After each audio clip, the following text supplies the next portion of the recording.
Hello, everyone, and welcome to another edition of Mormon Stories Podcast. I'm your host, John DeLynn. It's June 4th, 2024, and we are so excited to bring to you a story that in the extended Mormon podcast world has been covered extensively, and it's been covered almost none by Mormon Stories Podcast, except for an occasional Mormon newscast episode. But we're here today to talk about, as I call it, the Mormon Temple Steeple Wars, because this is a really interesting topic that is getting national and potentially is about to get even more national news coverage. And I am so over the moon thrilled to have with us live in studio three fellow epic game-changing podcasters. I will begin. Her name will be no surprise to those of you paying attention these days.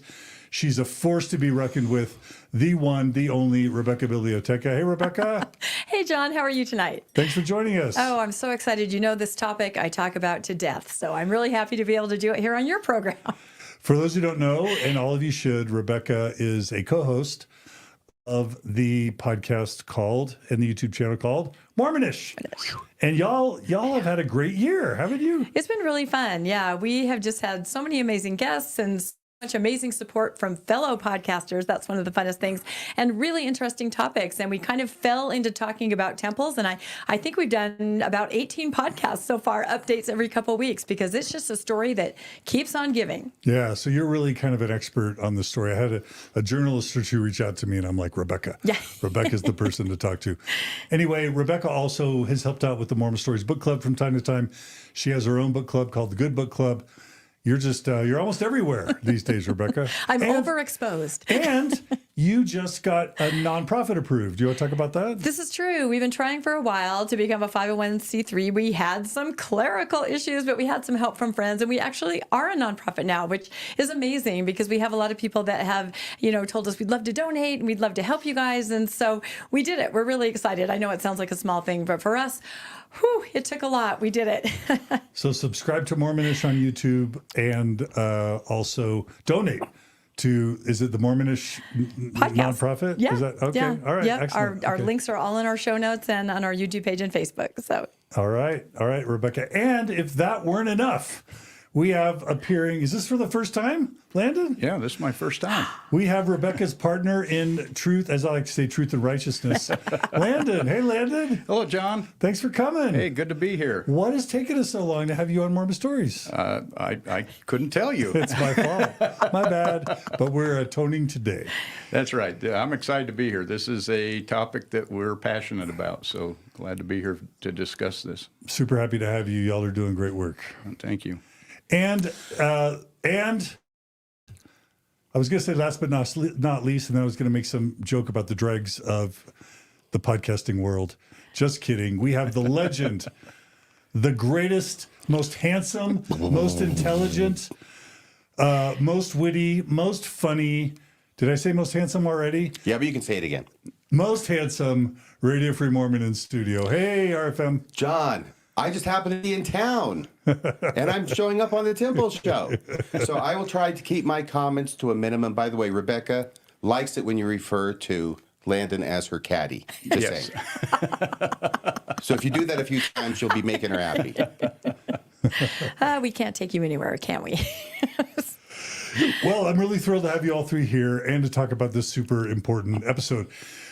And if that weren't enough, we do have slides, we have video, and we have a super special surprise. And I don't even know how to talk about the surprise because it's such a surprise, but something very special is likely to happen about an hour and a half from now. Rebecca, how do we talk about that? Or do we just leave a cliffhanger? What do we do? I think we leave a cliffhanger, but we do give a little explanation in the fact that we're going to kind of give an overview of various temples that are being built by the LDS Church around the nation. We're going to kind of give some general information and an overview, but then we're going to focus on a temple that's going to be built in Fairview, Texas. It's going to be called the McKinney, Texas Temple, which is the city next door. That's kind of an interesting story. But there is a town council meeting happening tonight in in Fairview. And we are going to show, probably about an hour from now, some of that meeting. Now, this is a town where the Planning Commission has already voted not to recommend the temple will be built there.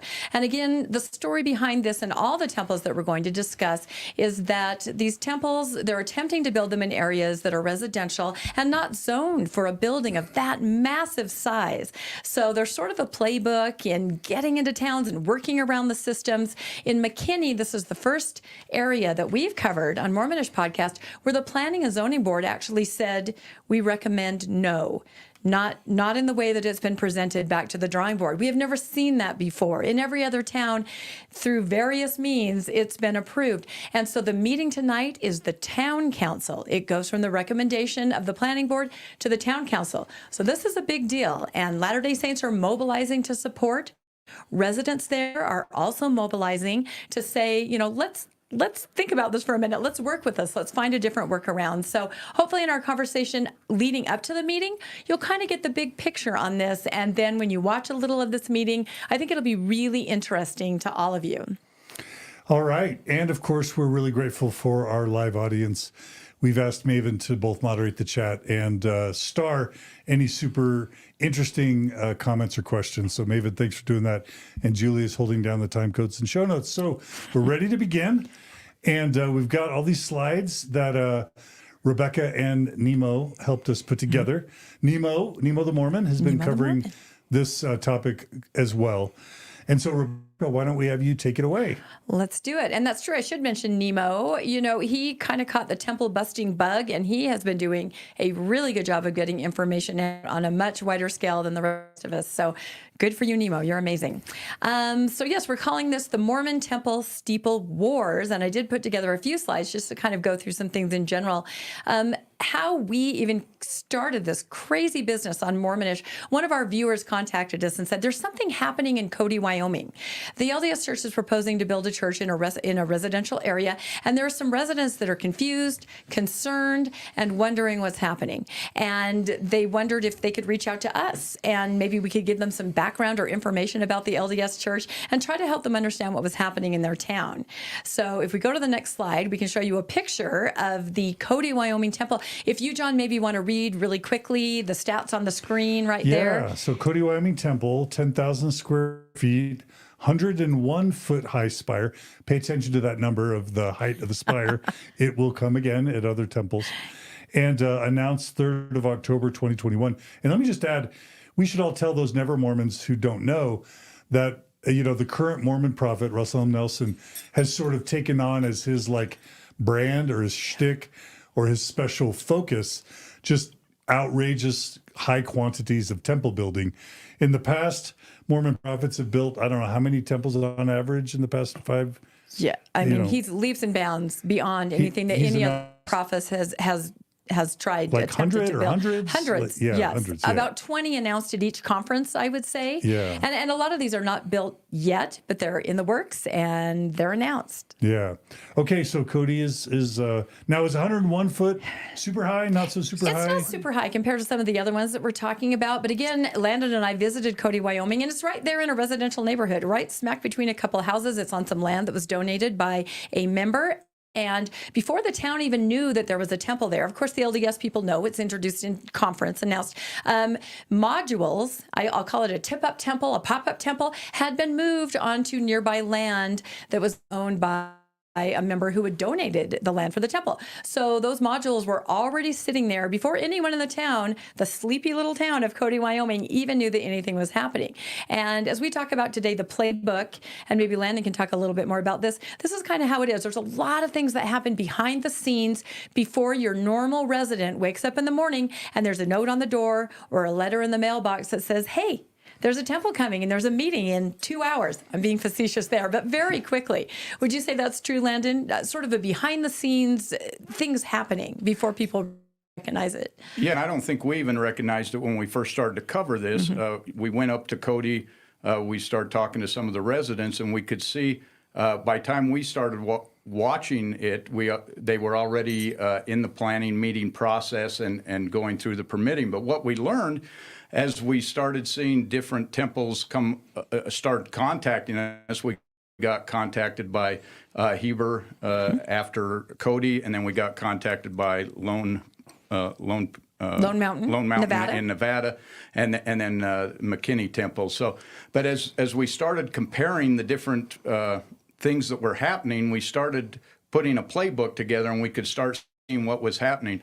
And the first thing that we see happen is that before the church even purchases the land or makes the announcement about the land, is that they start the rezoning process. They start changing zoning codes and laws within the town that the people don't even know is happening at the time that that they're making the changes.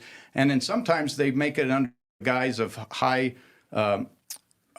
density housing. Yeah, high density housing. And we saw that the second thing they do is they put people in place in order to help them to accomplish this. In Cody, the city planner was LDS. So immediately when there's a temple announced in your city and you're the city planner, you know there's no doubt you're going to call and find out where that might be going at.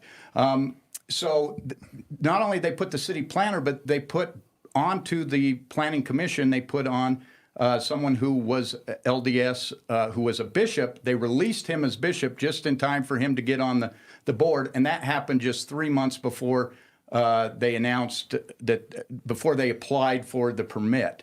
And so now they have people in place. And what we could see, and after they started doing the Freedom of Information Act and started getting emails, you could see that there were things going on behind the scenes, coordination and contacts being made to help push the temple forward by these people that were on the board. Right. And I will say, if I can say, when you talk about the Freedom of Information Act, this is something that we suggested to the residents in Cody because they mobilized, they formed a neighborhood association. And again, what they're trying to say is, please build a temple in our town, but please don't change our zoning codes, don't manipulate our political system, build it somewhere, work with the residents. You know, we welcome a temple. Unfortunately, they're often called anti-Mormon or, you know, religious bigots. That's not what they're saying at all. But we suggested to all the residents that we talked to, use the Freedom of Information Act and see if you can find some emails from behind the scene. And Landon is absolutely correct. These emails, which are on record in Cody, been reported on in many newspapers in the Cody area, revealed some things going on behind the scenes here. So maybe we go to our next slide because I know we're trying to make some progress here. Those are the modules that are in place. They were on a member's property for over a year and a half. They've now been moved right up next to the temple because in Cody, Wyoming, they had a final hearing, and the decision should be next week or so. The judge will either say back to the drawing board, or the judge is going to say, go ahead and build the temple, either way. So if we can go to our next slide, we can go through a few other things that happen in Cody very quickly. This one, I believe, says, sorry, I can't read. It says LDS Church threatens to bankrupt Cody. Oh, yes. This is and another then there's thing. an article in the Cody Enterprise that says LDS rep says further litigation will cost city. That sounds ominous. Yeah, it is very ominous. And this is what we've seen in every city. They have a friendly town meeting. You get a note on your door like I described, and you show up to this meeting. And we're going to play some tape, I think, later from one of the meetings. And the lawyers talk, and they sort of allude to, when you say this is how it is, Landon, just sort of like, well, you better play ball or else. It can get ominous, can't even say it. And if you go to the next slide, I think that's another headline where they did, or the next one past that. Okay. Yeah, they did threaten two lawsuits, I think, threatening a third, I think it was. So very interesting. And some of the articles, LDS Church sues city of Cody over planning process. Yes. And then LDS Church files a second lawsuit. Yes. RFM, as our resident attorney, who would Jesus sue? I just am curious. If Jesus were to sue someone, would it be over a temple? I mean, he did turn over the tables and throw the money changers out. So clearly, Jesus gets upset around temple issues. I think he gets upset when Jesus, as the stories go. I think the turning over the tables at the temple is one of the few stories that's told in all four Gospels. So I think that it's represented as his being upset with the way the temple's being used, as opposed to the temple itself. By the way, I've been sitting on this one line that I've been. Okay, so the temple in McKinney is 171, the spire, 171 feet high. It's so high that they're going to be calling it the McKinney Temple -1. The McKinney Temple -1. -1. That I have to tell that joke prick because it's got such a short life, shelf life. It's probably so was a short little nobody short. gets it. You get it right. Of course. All I of us get it. I get all your jokes. Everybody laughs at everything you say. If you go back one slide, even the city planner, who we met was the LDS, did talk about the members on the planning board and say they might personally be sued or personally might be in trouble if they didn't interpret what they were trying to do the correct way. So there's a lot of stress and I would say low level or even high level intimidation. Would you say that, Landon? Yeah, we've seen that in several places where the church not only threatens that they're going to sue the planning, the city, but Right. they're going to personally sue the members of the planning committee. And in that slide that you just saw in that paper, some of the planning commission people say, "Hey, we were told we would personally be sued if we didn't pass this." Right. So you can imagine going in when you're from a small town and you're facing a multi-hundred-billion-dollar corporation full of lawyers. That's quite intimidating to wonder, am I voting the right way on this when you have all these lawyers coming in telling you, you must vote for this. And they use a specific law that we'll talk about a little bit later. Yeah. But they use this as their justification that basically they say, we can do whatever we want because we're a church and the laws let us bypass all your zoning codes and you have to do whatever we want or we will sue you. Yeah. And I think we see in this town definitely confusion on people that are voting and what they're voting for. The city manager, the city planner, his job is to explain these kind of codes and zones to the committee. And they definitely let it be known in those emails that we talked about with the Freedom of Information Act. They definitely let it be known that they didn't understand exactly what was happening. The real issue is the steeple. They say a temple is only a certain height.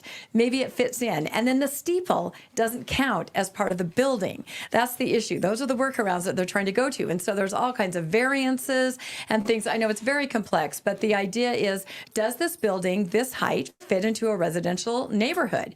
And in this case, in Cody, the city planner is trying to tell them, yes, it does. The people on the Planning and Zoning Board are saying, I'm not sure this is correct. There's different variances that are submitted. Did they vote for it with the steeple, without the steeple? It's all very confusing. And the next slide, I don't know if we have that up or not. I can see it from here. Very interesting. The city planner definitely took some flack from the community to the point where one of the wealthy members in the area said, and this was revealed in one of the Freedom of Information Act emails, don't worry, there's a job waiting for you. You've done a good job here and we'll take care of you. Of course, the city planner did not answer that. There's no record that he accepted that. But that's kind of the mindset. We've got to get this through no matter what the cost. The city planner in Cody did end up resigning eventually in February, and the city washed its hands of trying to fight the church, leaving just a small residents group, Preserve Our Cody Neighborhood, to actually sue their own city, saying that what the city had passed was passed illegally. And that's what I'm talking about when I say the final hearing was a week or so ago, and we're waiting on that ruling. Interestingly, Landon, do you want to talk about what the city put in place to protect themselves? Really quick, I want to make sure we cover that. Who offered who a job? Oh, a wealthy member of the church, the one who donated the land and also has the modules sitting on his land, the Tip Up Temple, reached out to the LDS city planner and said, I know it's kind of dicey. I know you're not the most popular person doing what you're doing. We'll take care of you. There's a job waiting for you, if this all kind of goes south. Wow. So, yeah. That's is that dirty? I don't know. We asked that about all these places. Is it dirty? Is it illegal? No. Is it unethical? Maybe. There's so many gray areas. It's very hard to really sort through all of it. The city planner claims he never responded to the Exactly. emails, that he just received it, but he never Exactly. acted on it. Exactly. So I think if he'd acted on it, there may have been some question on that. But Right. I don't think he did anything illegal per se. Yeah. But towards a steeple, the law says that if you put a steeple on top of a building, that doesn't count towards the height. Mm-hmm. The problem is if it's built into the building, then it becomes part of the building or part of the structure. And the Planning Commission had pictures of the Casper, Wyoming temple, and they saw this still structure that was supporting the steeple, and they're asking him, doesn't this count as a steeple? Isn't this part of the structure? But they couldn't trust the answers they were getting. In fact, there was one time where the church asked to delay a meeting that was already on the agenda and already planned, and when that came in, the first person that the city planner contacted was the bishops in the ward to let them know that the meeting wasn't going to happen as planned and not to mobilize all the people as planned. Then he let the planning commission know, and one of the planning commissioners says, can they do that? Can't we force them to have the meeting? We don't want to cancel the meeting. And as a result, he didn't. He said, well, we have to have the agenda out, and he kept delaying and never answered. The planning commissioner's going, why aren't you answering my question? So there were things like this that made it look like the city planner was definitely favoring the church in this process. As a result of this, after all of this happened, the city council changed the laws, basically saying that if more than 20% of the people within 500 feet of a new structure that's being proposed, if 20% oppose that structure, you then have to have a supermajority in order to pass it. And they made longer time periods for it to get through, trying to avoid exactly. But I was going to say that, that's that clause in the contract about, everybody hates you for being a good Mormon there, but if you have to run, then you can come work for me. That's the generally called the well done, thou good and faithful servant clause.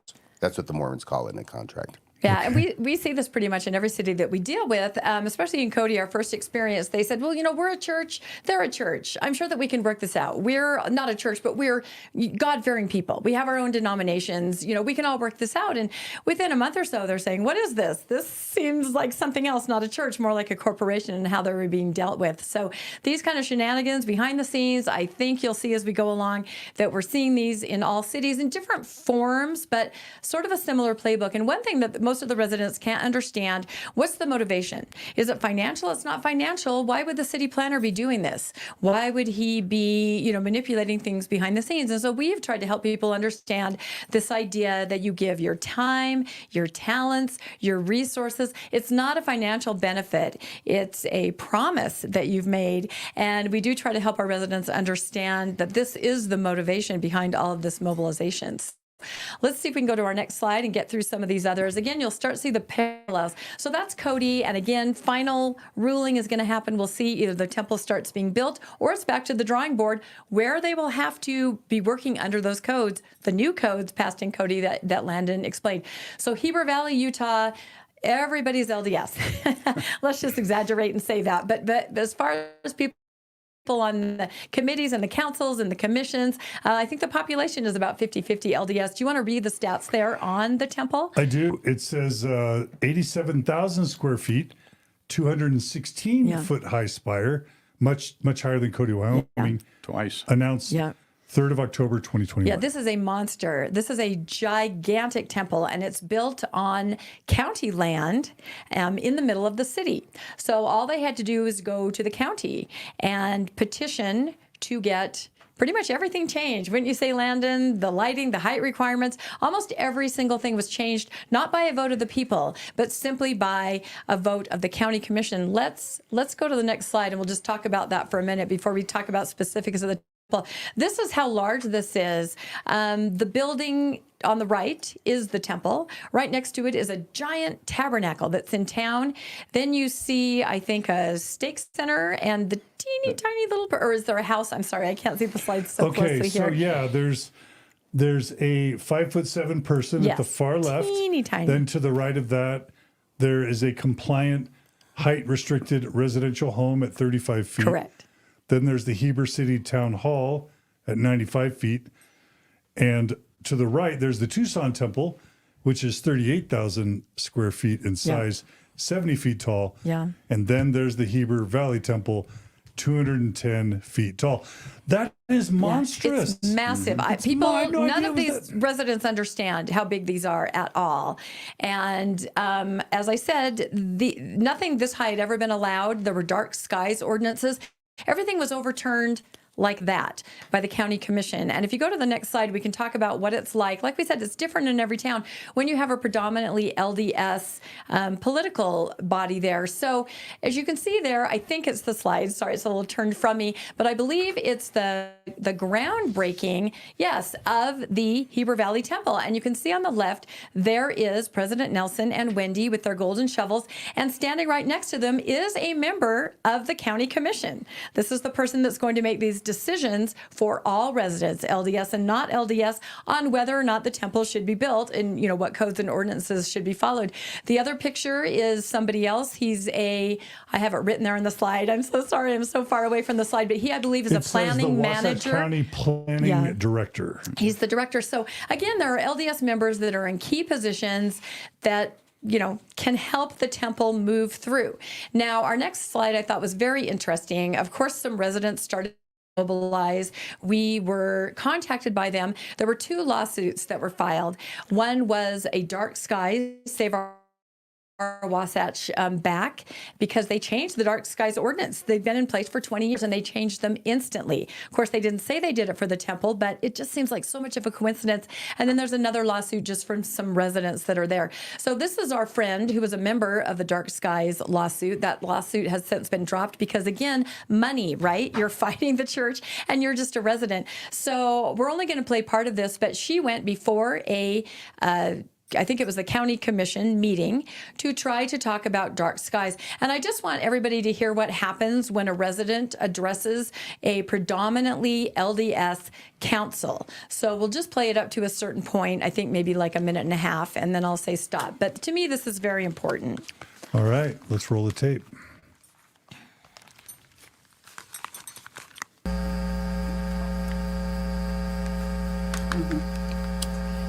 Yeah. That was a great discussion at the end.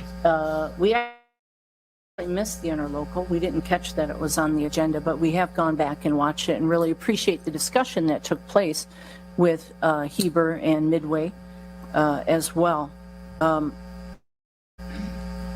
missed that. Yeah.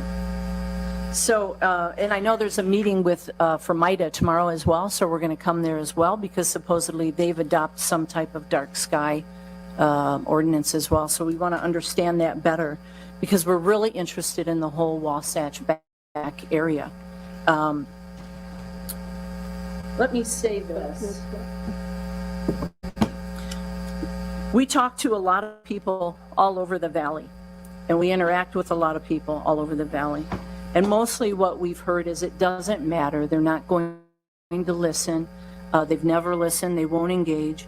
And I don't believe that's true. And I can't believe that's true. We also get accused of being religious bigots and only caring about the temple. And I'm telling you, that's not true. And everywhere we go, we say the same thing. So I want to read something very quickly. Russell Nelson, president of the Church of Latter-day Saints, spoke in February about the need for members of the church to be peacemakers. He explained that now is the time to cease insisting that it is your way or no way. He challenged followers of the faith to examine their discipleship within the context of the way you treat others. I bless you to make your adjustments that may be needed so that your behavior is enabling, respectful, and representative of true followers of Jesus Christ. It's not the Church of Latter-day Saints. It's the Church of Jesus Christ of Latter-day Saints, just to make sure that's clear. It's clear. Thank you.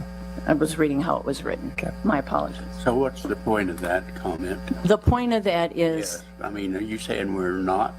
no, but the point of that is we're trying to outreach to the And community. that's probably enough. I think and that's share our point. concerns and our thoughts. Dang. We are not Yep, a resident, very prepared. She's got all her stats there. She wants to address the council. She reads something from President Nelson asking that we all please get along. And the first words out of the council's mouth is, it's not the church. I mean, this is just par for the course, but I thought that was a great example. But what you missed the most important part of that meeting. Well, I did. I didn't want to go into that, but it's true. She was almost not allowed to speak because she had gone on Mormonish podcast. You guys are celebrities. We are celebrities. And of course, she said no one else in this area would cover anything about what their group was trying to do. She could get no other media access except for us. We'll take anybody. You got to be pretty desperate to go on. You got to be pretty desperate to go on Mormonish. That's Not what for we're long. saying. That's Y'all are taking over the Mormon internet. That's exactly right. So Heber was interesting. Again, so many LDS members that they were able to call on to come out and support, in droves at all of these meetings. And we have a clip here from Nemo showing a really interesting scenario that happened when they were trying to get a big crowd, a big important visual moment for one of the votes at the city council or the county council. All right. Let's roll the clip with Nemo. Do you remember when Neil L. Anderson said this? In Heber City, Utah, a public meeting was held to discuss the details of a temple planned for construction. 300 youth filled the adjoining park to show their support for the proposed temple. They might have also been showing their support for ice cream, because those youth didn't just turn up of their own accord. Their presence was a coordinated event organised by the church, which included ice cream and food trucks for the youth. John 6:26 comes to mind. Ye seek me not because ye saw the miracles, but because ye did eat of the loaves and were filled. As always, let me know what you think in the comments. So again, this is just one of those examples of getting the people out in numbers, en masse. They were able to send out coordinated emails with the touch of a button and a word or a stake that reached hundreds, if not thousands of people. And in this case, they actually told the youth in all the youth organizations, come to the city building. We're going to have food trucks with ice cream and pizza and treats. They showed up. Of course, it's an amazing photo moment, right? All the support of the youth for the temple. And then it was used in conference, conveniently leaving out that there were food trucks. So let's see what we have next for Heber. All right. So we'll go to Heber. Heber, there we go. It's an article it's from KCPW, which says, with new Smith's Marketplace on the horizon, City Council says no to 20-foot sign. Yeah, we thought this was just really funny because after everything Heber went through, and it is a massive temple with so many problems. Do you want to talk about the problems really quickly, Landon? Just very quickly rattle them off. Yeah, there were quite a few. One was the height. It's right in the path of the airport, so it's going to have some beacon lights on it. The water problems. They're pumping out like 1 million gallons a day because the water table's so high there. And so the lighting was a big issue. As Rebecca said, they completely changed the night sky. And this temple was so tall that it was not going to pass under a conditional use permit. So what the county did, not only did they change the lighting, but they introduced what's called an LDA, a legislative development area, which allowed them to just bypass every law. Right. And it got completely passed by every county commissioner approved it. And now it's coming back to bite them in the butt, because now other developers are saying, wait a minute, you gave them the LDA, now we should be able to use the same, and we should be able to build big buildings. And there's a golf course coming in that wants to build a 70-foot clubhouse there. So, they definitely conveniently, they keep saying we didn't change these for the church, but anyone could see what was happening here when everything got changed for this one building. And that's why this slide is so funny, because just recently, after all this has been happening over the last year and a half, they're up in arms and arguing over a 20-foot sign. Yet they passed with a snap of a finger that height, 216. Oh my goodness, I lose track of these heights of these steeples. So Heber, I'll tell you where they are right now. As I said, our friend's lawsuit, the Dark Skies lawsuit, they had to drop that because, again, self-funded. And Heber City now, of course, is a resident group suing the city of Heber. Well, the church has just joined as a defendant in that lawsuit. Maybe, RFM, you can explain what that means, or what the motivation might be then for a church and the city to join together against just a residents group, just regular people trying to defend, their land, I guess. We've been able to render RFM silence. Oh, he's not going to say a word. No, I was waiting to see if you wanted to follow up on that, John. No. Because I know that we've got just a few minutes before that meeting in McKinney, No, I think Texas we've got 30 minutes. I think we have 30 minutes. Yeah, we have It's 30 minutes. 6:45 that we're shooting for. yeah. That's why I'm talking Dang fast. We're making good progress. I think we're RFM, doing it. Yeah, it's very Opine. common. It's very common. Yeah. A person or group or company can enter into a lawsuit if they, they convince the judge that their interests are similar to either the defense, in this case the defendant, or the prosecution. And that's an amicus curiae. So a friend of the court, you're not actually being personally on the block, but you have interests that are going to be affected by the decision that's going to be made in this case.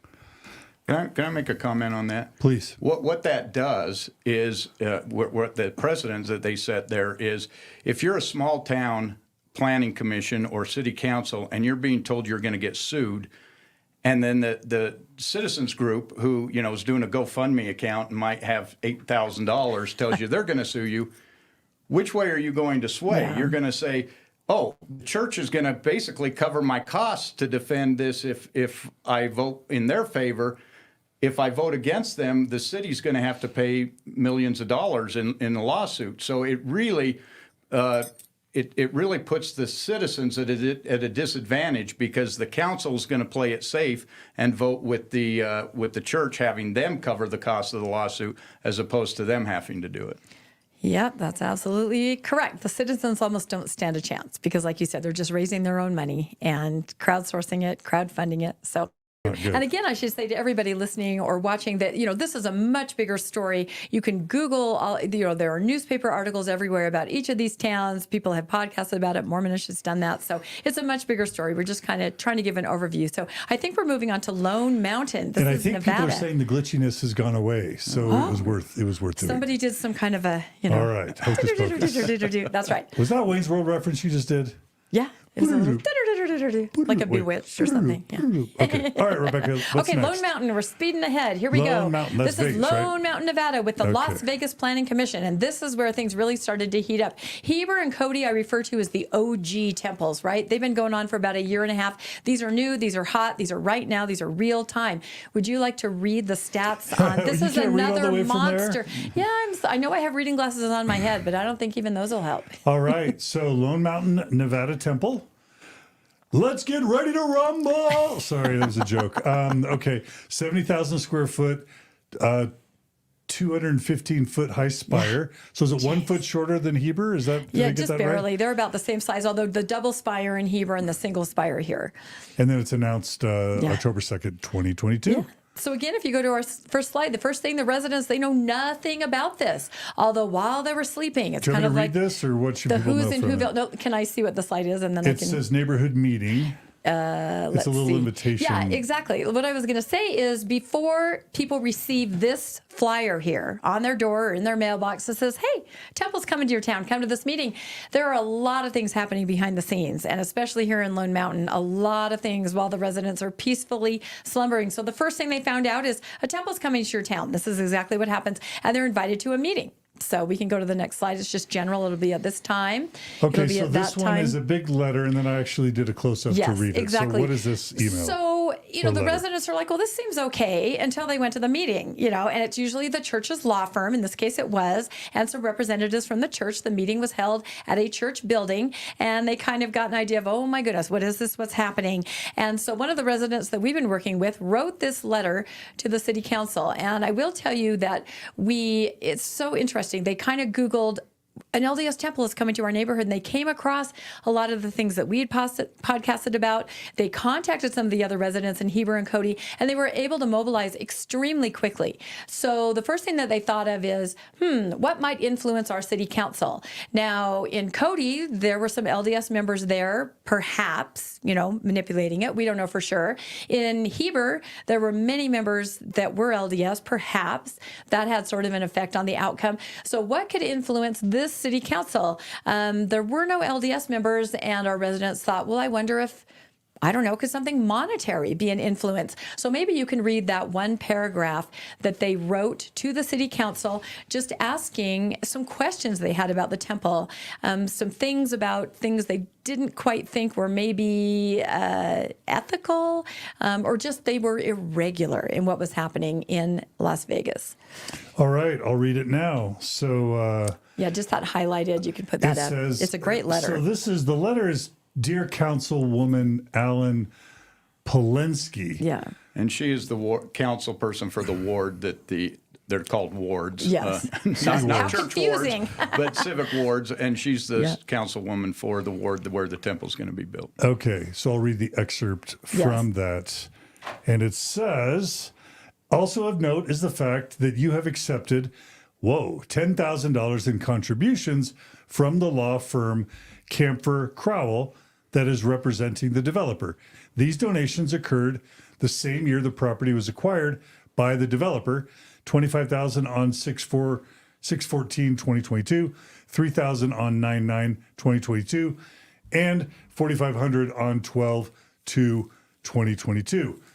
Along those same lines, it appears Councilman Knudsen, Councilwoman Seaman, Councilwoman Diaz, and Councilman Creer have all accepted contributions totaling $60,000 from the previous mentioned law firm.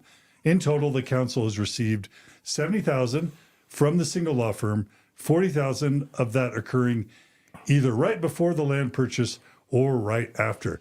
That just seems like graft or payola or something. What is that? Again, we'll ask RFM because this is what the residents and the law firm they mentioned, the developer is the church. This is the church's law firm. So RFM. I thought the church's law firm was Kurt McCullough. Well, when they go into individual cities, they usually will hire someone there to try to work with the residents and somebody perhaps that's an expert in real estate law. We saw that in Cody, I think.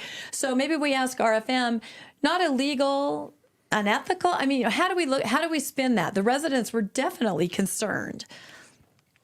I would be concerned too. Unfortunately, this just brings into sharp focus what this country deals with on a regular basis, which is lobbying and or giving perfectly legal campaign contributions up to the maximum allowed by law, $10,000 a year, I think, in Las Vegas. And then these are the same attorneys who are coming in and lobbying for the church and getting the zoning standards changed so that the temple can go in. Yeah, it's wrong. It's wrong. Even I can tell that. Radio Free Mormon, his standards are so low, but even I can tell that's wrong. Wow, that's big then, if even RFM has a problem with this. But again, and we can't go into all the details, but so many things behind the scenes as far as codes being changed. And if we go to our next slide, I think that details more of the campaign contributions. Now, this is impossible to read. No, and we're not going to read it. It just shows. I can look well, at no, it. it just shows that, and these are all public records. This is all completely searchable public records. It just shows, like RFM said, there's a certain cap on contributions, but these were made to key people. Did this have anything to do with the fact that some of the zoning was changed well in advance? We don't really know. We don't know. We're just kind of throwing that out there. So, but it suggests that the Mormon Church is having its law firm donate money to city councils to influence their votes. That could be how it appears. The suggestion, which we will not know unless there's a lawsuit, which I'm not planning on filing and getting the discovery as to the bank accounts of this law firm, is whether money went into their trust account from the church before it went out of their trust account to the campaign funds for these city council people. Right, and they had never donated before to these individuals. Isn't that correct, Landon? Well, they'd made donations in 2016, 2017, 2018. It looked like almost whenever they had a big development going in that they were representative, all of a sudden donations started going out. But they hadn't really donated to these candidates until the end of 2021, then 2022 and 2023. And again, you have to realize these temples are announced, and it's maybe 3-4 years before any action is seen on the ground. But what we're finding and what we're calling the playbook is a lot of things are happening behind the scenes, a lot. This one had a lot of changes in it. The residents really felt safe because they had an interlocal agreement with the county that said that the land could not be changed from residential. It could not be changed. They changed it to civic, but even if it was changed to civic, the civic only allowed churches to build on smaller than 5 acres. Well, guess what happened just 2 months before the church went in? The city of Las Vegas changed the zoning codes to redefine a civic zone so that churches could build on land over 5 acres, letting them then slip right in. And as soon as they rezoned it, and then they made the argument that the interlocal agreement with the county didn't address civic zoning, and therefore, by ignoring it, that meant they could do it. And they went ahead and rezoned it to civic so that they could build this monster in a neighborhood. Yeah, and most of it, all of it happening before a resident would never know. Why would you think to look at your codes? Or if they were changing, why would you think it had anything to do with a church that you've probably never heard of? So let's go to our next slide really quick. I think we're finishing up. There's a really good clip coming up. I can't see from the side. It I'm says sorry. Las Vegas, Nevada, Skye Canyon Stake. So this is a memo from the church to the Las Vegas, Nevada That's Skye right. Canyon Stake. And I Okay. can read it, or you can No, summarize I think we'll just paraphrase, because what we want to show here is that as they're preparing for this planning and zoning meeting, typically things go to planning and zoning first, who vote on a recommendation, yes or no. They started to mobilize. This is where you see the power of the LDS people to be able to mobilize like crazy. They send a letter out. They tell them that there's going to be a meeting. They want everyone to show up. They want them to wear blue shirts, and they want them to be peacemakers. We do have a video that was also put out asking for support. I think that might be next, if we can look at the, sorry, I'm not in the sight line of slides. I know. I'm sorry. I'm trying to juggle Okay. too many Yeah, things. this is but- actually the permit that they filed for the with the county. And notice in the bottom there it says, "Do any city council people have a financial stake in this property?" And it's being filed by the developer, the law firm who has made the contributions, but since they don't own the land, it's not, I guess, a financial Exactly. stake, There's so even though many they received a wiggle- yeah. $10,000 donation from the law firm that's filing the permit. So much wiggle room. But yeah, so this is all going on ahead of time. And now we know the planning zoning meeting is coming up. And so then there's another flyer that goes out that says, please show up, It wear says your it's blue time- shirt. Yep. It's time to stand Yep. for the Lone Mountain Temple. Yep. It says Tuesday, May 14th, 6 p.m., City of Las Vegas Planning Commission meeting. You know, gives the address. And it says, we need you. Please come and stand together and support. Wear a navy blue shirt, but please avoid logo. I wonder Yes. why they don't want their blue shirts to have logos. That is a good question. And I think we have a video next. That was a reference to BYU Blue. And they probably don't want it to look like a bunch of Mormons Well. are swarming the city council. Is that Well, but That's if you exactly read, what they want. if you read one part there, it they says want people to think that Mormons are They're swarming? going to take video Yeah, and there's send a- it in to show how many thousands of people are there to support the temple Exactly. Right, that are but Mormons. not BYU Mormons. They want it to be citizens, not Mormons, or am I Right. wrong? Right. Well, no, they want to show you that the LDS want their temple. It's the same theory behind the ice cream trucks. And in McKinney, that we're going to see tonight, they've asked them to wear white shirts to the plaza. So I think next is a video where they're also asking people to come. It'll kind of give you an idea. And this is when our residents first started to realize, oh my gosh, look how they can mobilize. This is overwhelming. Most regular people don't understand the LDS ability to mobilize like this. And it's pretty overwhelming, especially when you mix that with a political process where everyone's supposed to be represented. So hopefully we can play this. All right, here's the clip. Members of the LDS Credit Church to who Nemo. support the Lone Mountain Temple are rallying to show that support publicly. I'm excited to invite you to come and stand for the temple. Approvals needed for the Lone Mountain Temple proposed by the Church of Jesus Christ of Latter-day Saints will be considered at the Las Vegas City Planning Commission meeting at 6 p.m. on Tuesday, May 14th at the Las Vegas City Hall. Planning Commission members expect to hear both concerns and support for the temple. Let's pack the plaza at City Hall with supporters of the Lone Mountain Temple. Be on the plaza by 6 p.m. and to wear navy blue to show your support. Please avoid logos if possible. Be sure to allow extra time for traffic and to find parking so you can be there when it matters. So, come stand for the temple. While we're there, let's be peacemakers on the plaza. The clip speaks for itself, but please share your thoughts in the comments. Thank you, Nemo. You're a legend. All right. I know, sorry. We were getting some real-time intel from the ground there. So yeah. So Wait, do you have people on the ground? I do have people on the ground. I never thought I would, but I do. It's amazing. So yeah, you can see there that they definitely were just mobilizing people. I have some pictures there that are shown now of what happened. Boy, those blue shirts really did storm that city council so there's meeting. for those who are listening only, there's 4 pictures. Yeah. And it's just a bunch of people with blue shirts. Like, Yeah. I mean, never Mormons probably don't know that the Mormon church played an important role in settling Las Vegas. Yeah, absolutely. And it's got to be the dominant religion, maybe not Yeah. 50%, but certainly a plurality, right? Exactly. I think they said it was at 11 or 3. It's a big, it's a big part of the population, but it's by no means a majority of the population. Right. Okay. Exactly. Sorry.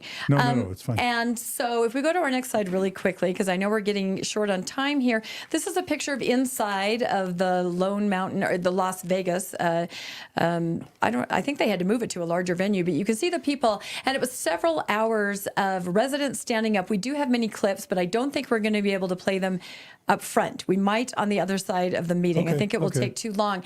But basically, if I can paraphrase, the LDS members stood up and, just bore their testimonies about the temple and how much it meant.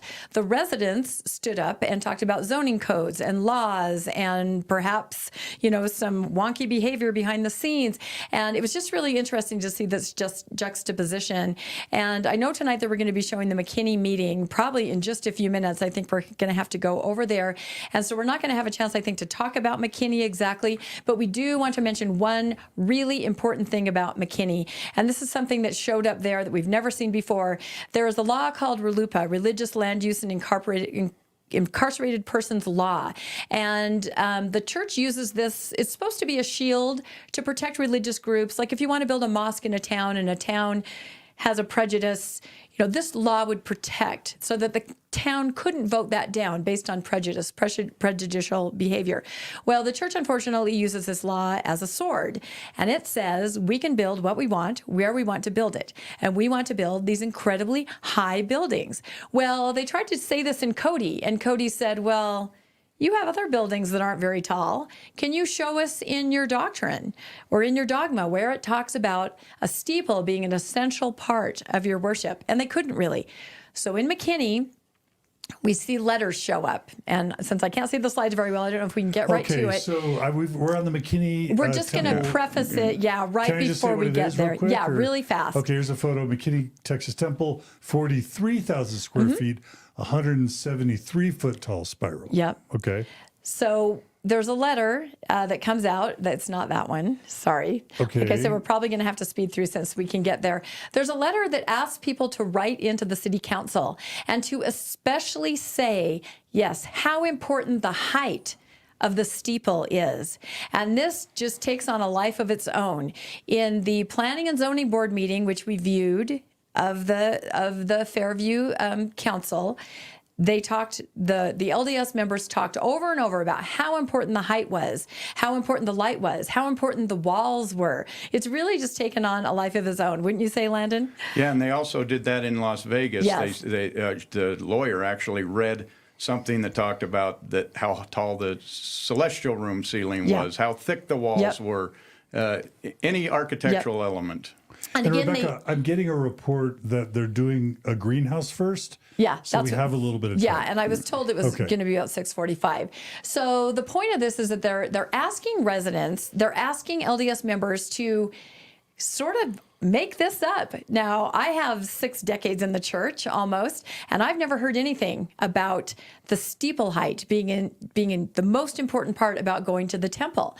But as I said, this has taken on a life of its own, and we have seen members get up at these meetings and bear their testimonies of the height of the steeple. It is the most important thing. It is absolutely essential. And again, the reason they're saying this, and maybe now we can have RFM explain just for a second, RLUIPA and why they have to say the steeple is so high, now that I've kind of prefaced it a little bit. Well, I think you said it all, actually. Do you think I did? I think you did. I'm talking so fast. No. You covered it really, really well. The whole idea is that RLUIPA, if there is a facet of your worship service or your architecture which you say is part of your religious practice or religious observance, then it is in like Flynn and nobody can gainsay it. And that's why the state president and the area authorities are sending out these blanket emails to all the members of the church in the area and not even in the area, telling them they need to email and show up and talk about the temple. But the key words they need to remember are the spire. The spire is so important to our temple worship because it points right up there, right at God. And if you look beyond it far enough, you'll see God. It points up to the sky, which is where God lives, I think. So, and that's it. And now they're doing the walls. And this is something that is astonishing to me that, first off, it's a big fat lie. Everybody knows it's a lie because everybody who's been a member of the church for as long as we have knows that there has never been any statement by any authority ever that the spire of the temple is an integral part of the worship. And in fact, what you've managed to find, or other people that you have on the ground or elsewhere have found for you, are two other clips, one by Elder Bednar and one by President Nelson, saying exactly the opposite. So what they're saying is, we want to build this temple so big and so bad. And we know that you get on the covenant path in that temple by making those covenants and keeping those covenants. That's okay. I mean, in general conference, you can't hear a speaker say two words together without one of them being covenant and the other one being path. That's how much covenant path is talked about. But one of the covenants that you got to make in the temple, and in order to get in the temple, is to be honest in your dealings with your fellow human beings. It's pretty basic. It's honesty. So what the church is now doing is telling its members and encouraging its members is to be dishonest. In other words, to break covenants, temple covenants, so that you can build a super big temple so you can go in there and make more covenants, which presumably you will break as soon as the church leader tells you to. I think one thing we've failed to mention is the reason that they're having to do this is because they're building in residentially zoned areas, which limits a roof height to 30 feet. And they're building these things to 200 feet. So these are towering way over every building around it, which is why the residents are so upset. And RFM, you didn't mention how RLUIPA came about. The Boston Temple. Go ahead. The Boston Temple. 30 years ago? The Boston Temple was built. The people complained about the height of the steeple. It ended up getting built without the steeple. Throughout the law process, they eventually won and have now put a steeple on top of it.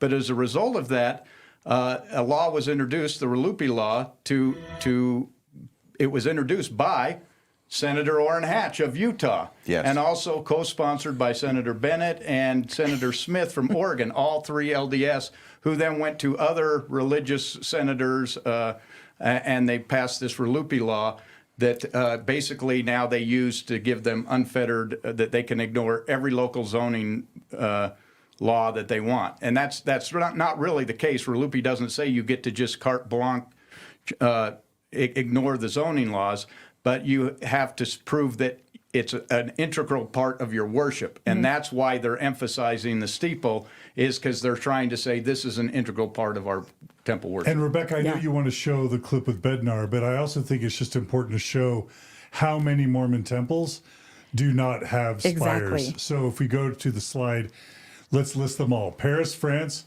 no steeple. Meridian, Idaho. Mesa, Arizona. Tucson, Arizona, Hong Kong, China, Lima, Peru, Los Olivos, Singapore Temple, Anchorage, Alaska Temple, Cardston, Alberta Temple, Leh, Hawaii Temple, Belo Horizonte, Brazil Temple. Like lots of temples without spires, right? Exactly. And the Hong Kong one that you just showed, it had a spire. And in the renovation just a few years ago, they took the spire off. So I feel this has even got to make faithful LDS go, gosh, wait a minute. I have never heard anything about this. And now I'm being asked to say something about this. And Maven's telling us that the council has started. So what we're going to do is we're going to jump to the council meeting. Yeah. Is that what you want? We need to do it. I wish we could play this clip first, though, because I think we should.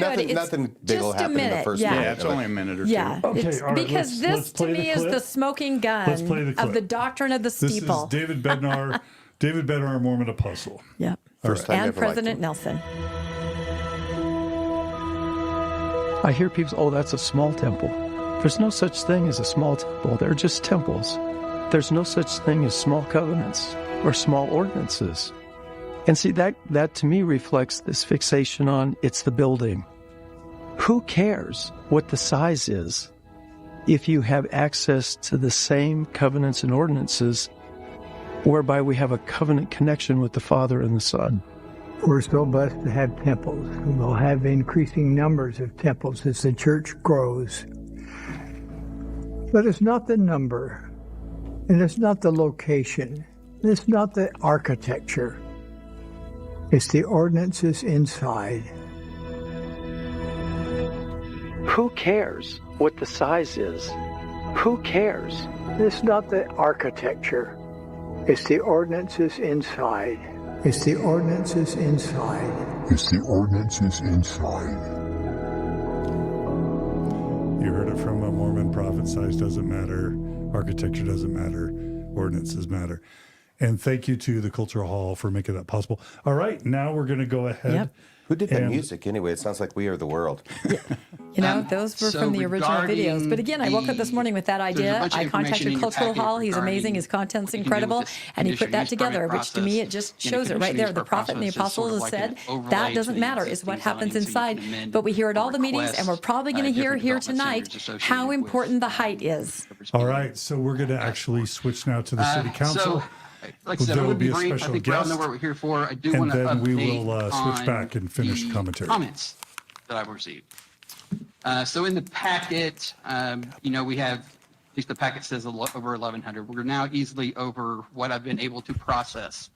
Let me be clear, what I've been able to process. The current numbers are about 1,250 total. 425 of those are Fairview residents, 51 are in support, 75 are in opposition. That does not include a petition that we gave y'all access to through that Dropbox with over 1,160 names on it. Of the remaining 800-ish, all of those are from folks outside of the town of Fairview. 695, 700 of those are in support. 126 are in opposition. Now, what's not included in there is the 13,500 email that I've received since we issued the packet on Friday. If I've had to clarify those or generalize those, I would say that a vast majority of those are supportive emails that are not Fairview residents. So again, I'm sure there's questions. There's a lot of folks that want to speak, so I'm going to end it there. The PNC did recommend full denial. So in case this means that we'll need at least 75% of the council to approve anything, which unfortunately needs 6. Okay, thank you, Israel. So moving along, we would have the applicant. Does someone from the applicant, Richard, up and speak? Good evening, Mayor and City Council. My name is Richard Abernathy, 1700 Redbud, McKinney, Texas. On behalf of the applicant, we are seeking a continuance until August 2024 meeting of both the application and also either a continuation or a renewal of the public hearing. And based on that, we're prepared to ask people who've come and supported that we know to limit their comments and give very few comments, if any, tonight, so that we'd have an opportunity, if necessary, in August. Okay. Did you want to tell people why you wanted a continuance? Yes, we would like a continuance so that we could continue a conversation we started today. We're looking towards attempting to find solutions to issues that the town has, and we're preparing to make some concessions and have more conversation with y'all. I think we had a wonderful conversation today with Dr. Hubbard and the mayor. I thought it was a productive meeting. We were encouraged by it. We look forward to coming back before the August meeting with more conversation and more possible offers. So that's our request. Okay. We would like to find a solution to the issue. And we want to work with the town to get that. Thank you, Richard. Yes, sir. So just for everybody's benefit, what has been going on. Earlier today, we had a meeting with these gentlemen sitting over here, many of them from Salt Lake City. And we talked about what might be acceptable to the town without committing any one way, or they haven't committed either. But so we have suggested that we have 2 other churches in that area. And those 2 churches, one of which is an LDS meeting house, that the spire height be capped at 68 feet, and that the top of the building be 42 feet, 42% impervious coverage, and then the lighting we would have to have a conversation about after we see what they might come back with. They haven't committed to make changes, but they're going to go back and try to see if they can figure out a way to fit it into our parameters. So we appreciate that conversation we had today. So as Israel alluded to a little bit ago, Tonight, we have only 5 of us up here. 2 of our council members are out of the country, long planned vacations.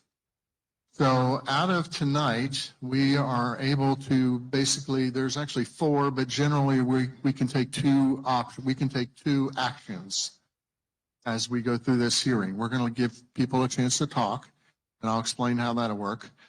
But our actions by the council tonight, we could go like the Planning and Zoning Committee did. We could deny it outright, with or without prejudice. That's technicality there. Or we could open the public hearing and we can let some folks speak about, because I know there's people here come from a long way away and other people that have spent a lot of time preparing for this. And we're gonna let some people speak. But at some point, we're going to move towards, I'll ask for a motion from the council to continue the meeting. What that means is if you don't get a chance tonight to speak, you can come back in August. We will do this again in August, probably at the same place. And we'll give folks a chance to, who don't get the chance to speak tonight, to speak in August. I don't know how we identify one versus the other. We've never had this kind of crowd to deal with before, so we're kind of making this up as we go along. So let me see what else. So anyway, so I'm going to first ask the council, do you have any comments or anything? We had the applicant come up and ask for continuation. I don't know if there's any conversation you want to have about anything in detail that might be associated with his application, or we just go right to the public hearing. You okay with that? Okay. All right, so what I'm going to do right now is I'm going to open the public hearing. As we have names and I will call people up. If you were at the P&Z meeting, you saw we had rushed to the microphone and stuff like that. And we actually had somebody get hurt. So we want to avoid that. So I will call people up one at a time. If someone is on who I'm somewhat picking at random, I don't know many of these people, but I will try to get a mix of people who I know live in Fairview and people who I may be from another place. And we're trying to get a good mix of things here. There is one group that I want to acknowledge first, and I want to give them the first opportunity to get up and speak. And that is, we have a number of our ex-council members or mayors here tonight. And I wanted to give that those folks to come up and, as a group, we would not do this normally, but I'm going to break the rules here.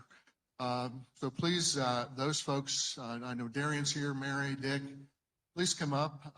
And Ron, Carolyn, Renee. Okay, thank you.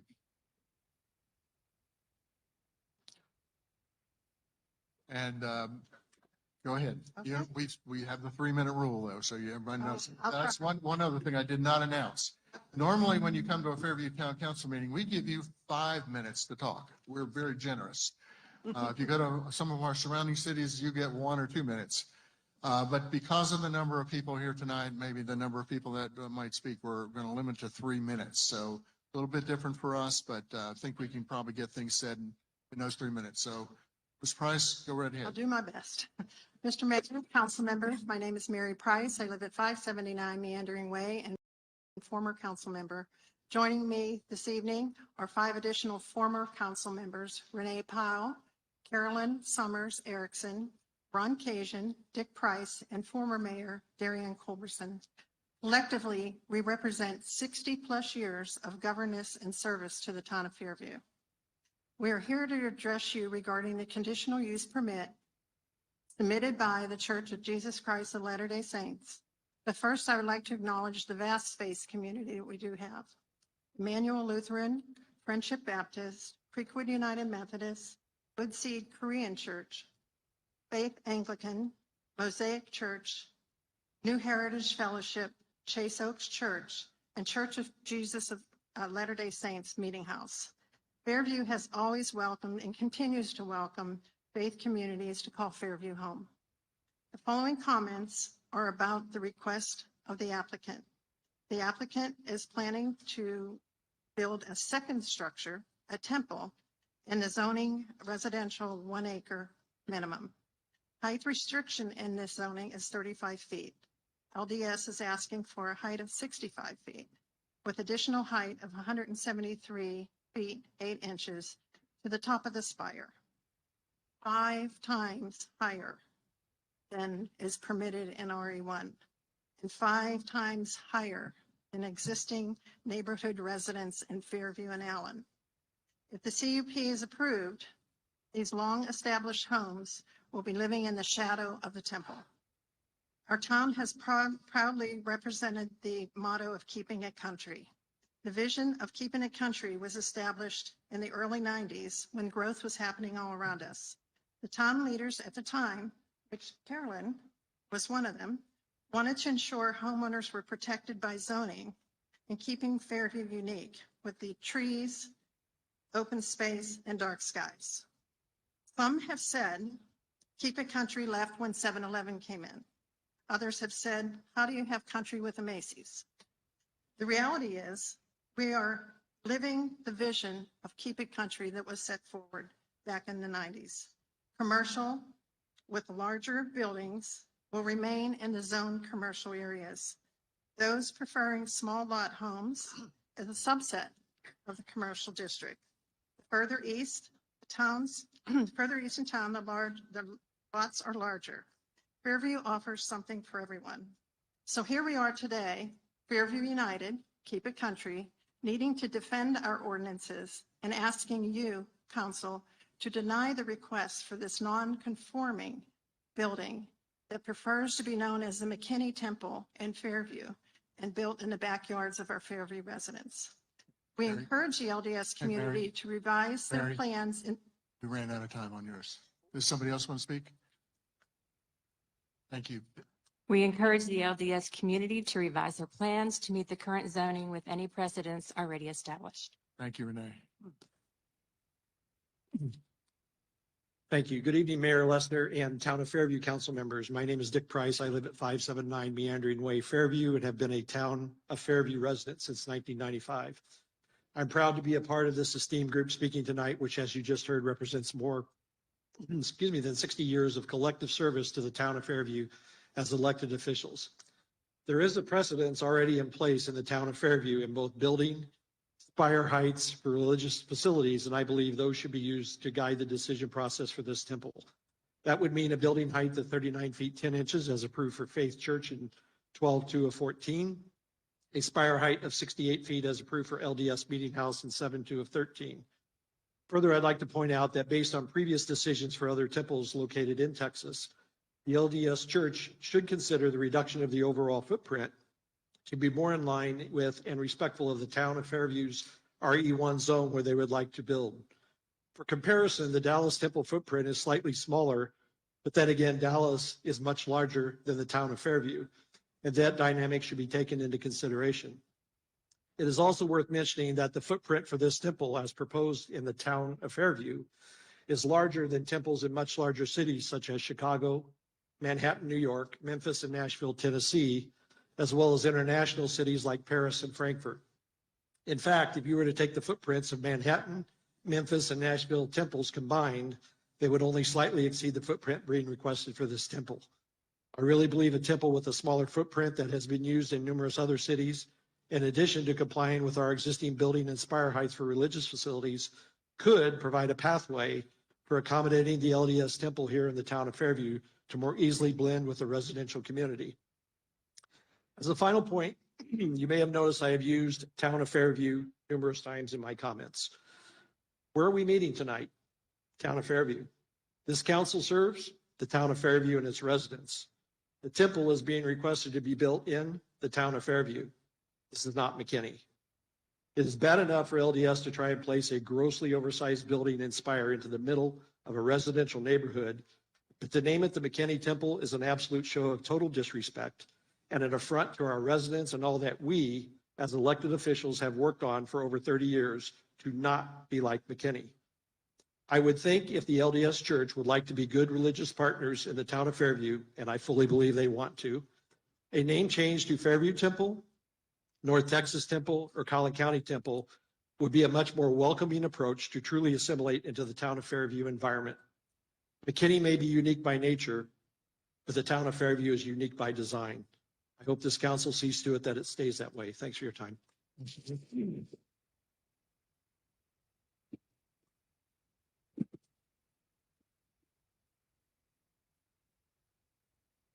Mr. Mayor and members of the council, Darian Culbertson, 700 Maple Creek Drive, Fairview, Texas. As I have reviewed and contemplated this matter, I continue to ask the question, what has changed in the relationship between the LDS Church and the town of Fairview? As many of you know, I was a member of the town's elected leadership team when the LDS meeting house was approved and built in the town of Fairview. I spent time with the LDS leadership to understand the needs of the meeting house, and I also spent time with our residents, not only listening, but hearing their concerns. Traffic, lighting, building size were all issues that were worked on together to find common ground within our code of ordinances. And with that common ground, we welcomed the meeting house to the same manner that we have welcomed other members of the faith-based community to the town of Fairview. Members of the council, as currently contemplated, there is no common ground on this matter. I, along with other elected officials, have worked tirelessly to always make sure that we do no harm and that our zoning ordinances only enhance the lifestyle of our residents. And the sheer height of this facility does not meet that standard. While you have a responsibility to discuss, deliberate, and debate the application, you also have the ultimate responsibility to decide what's in the best interest of our residents, especially those residents that are in close proximity to this facility. So what has changed? While I don't know the answer to that question, I do know that this application does not meet the standard of enhancing the lifestyle of our residents. And as such, I ask you to respectfully request that this application be denied and denied with prejudice.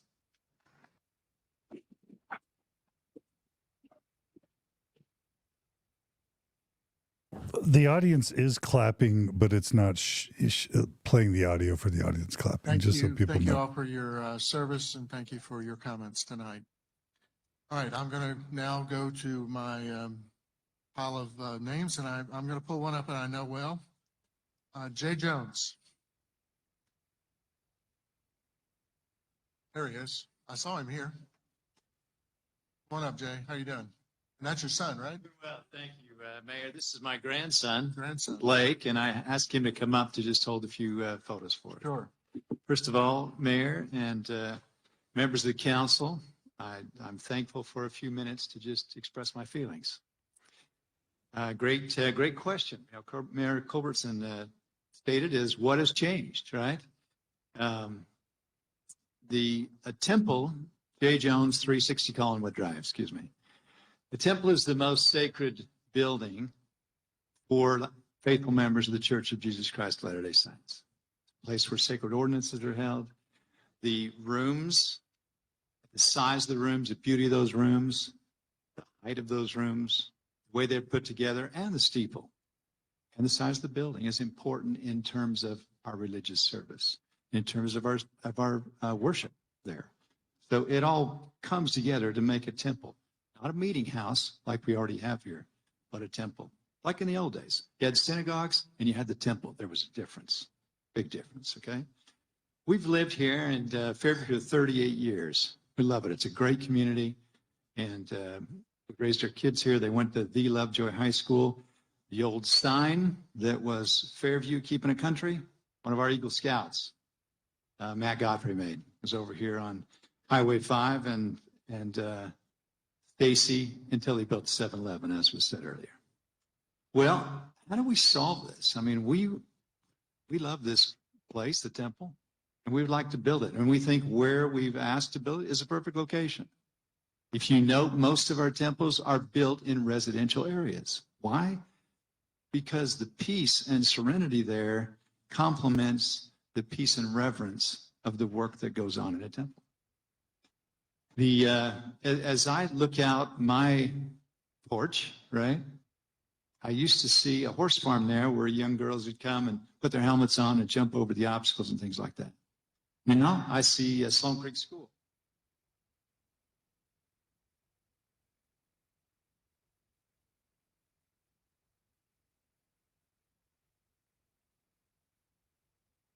Y'all know Sloan Creek School looks like, so we'll leave that out. See if we can find that. Jay, just remember you got 3 So he's looking in his pouch for some Not posters. as fun to look at as the farm, but everybody needs schools, right? When I look out to the right side, what do I see? I see our water tower. At least as tall as the temple, the way it sits up there, right? Is that my favorite view? No. But we all have to share and give a little bit. So I look at a water tower in a school. And I've got a pretty view. It's not that bad. But that's the way we've resolved things in the past in our town, is we share, we give a little bit. And, you know, we look at things that may not be our very favorite, but they're beautiful. This will be gorgeous to look at, I promise. Now, Jay, out of time. Yeah, thank you very much for your We comments. hit this right here, 154 feet. You need to let somebody else, deal with that. Thank you so much. I appreciate your time.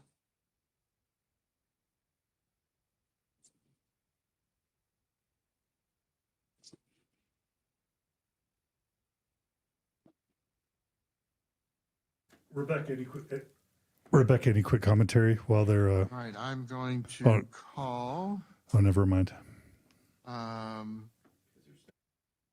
Douglas Stilgo. Is that his name? That's our very own Nemo the Mormon. Yay! All the way. Here he comes, direct from England. Hello, there he is. My name is Douglas Stilgo, and I've travelled here from Oxford, England. I'm a member of the Church of Jesus Christ of Latter-day Saints. I'm a graduate of the Church's seminary program. I'm a returned missionary, and I'm also the UK's leading commentator on the Church. There are 3 simple points that need to be made here, particularly in response to the claim being made that the height of the steeple is part of our religious observance. 1, temples do not need a steeple.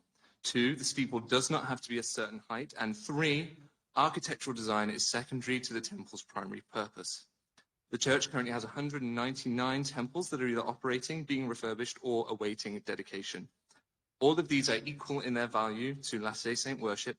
They all provide access to the same covenants and ordinances. And there are several prominent examples of temples with no steeple at all. Mesa, Arizona, Cardston, Alberta, Leh, Hawaii, and most recently, Paris, France. Of those temples that do have a steeple, the shortest is just 54 feet in Freiburg, Germany.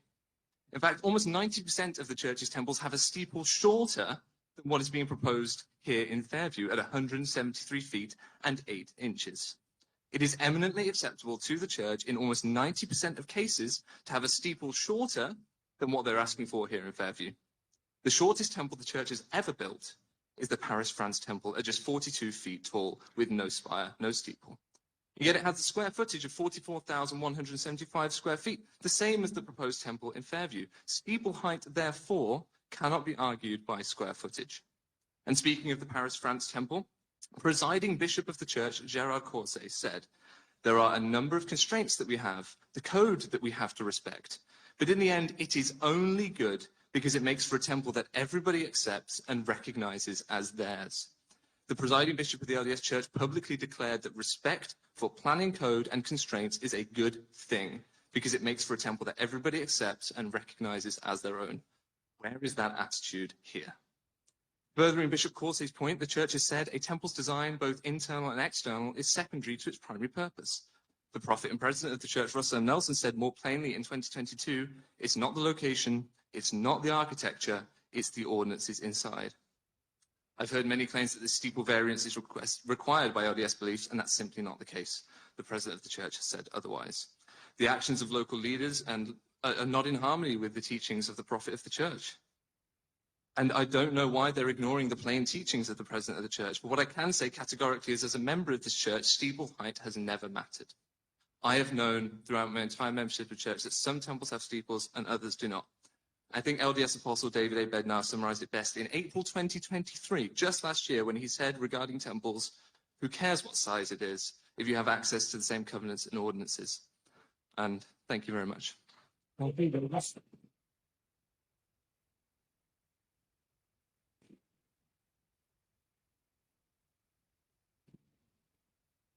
And again, the audience is clapping, but they're not playing the audio over that for some reason. All right, I have a name, Michelle Countryman. Countryman? Does anybody know who that is? Michelle? Oh, here she is, way back there. Okay. Come on up, Michelle.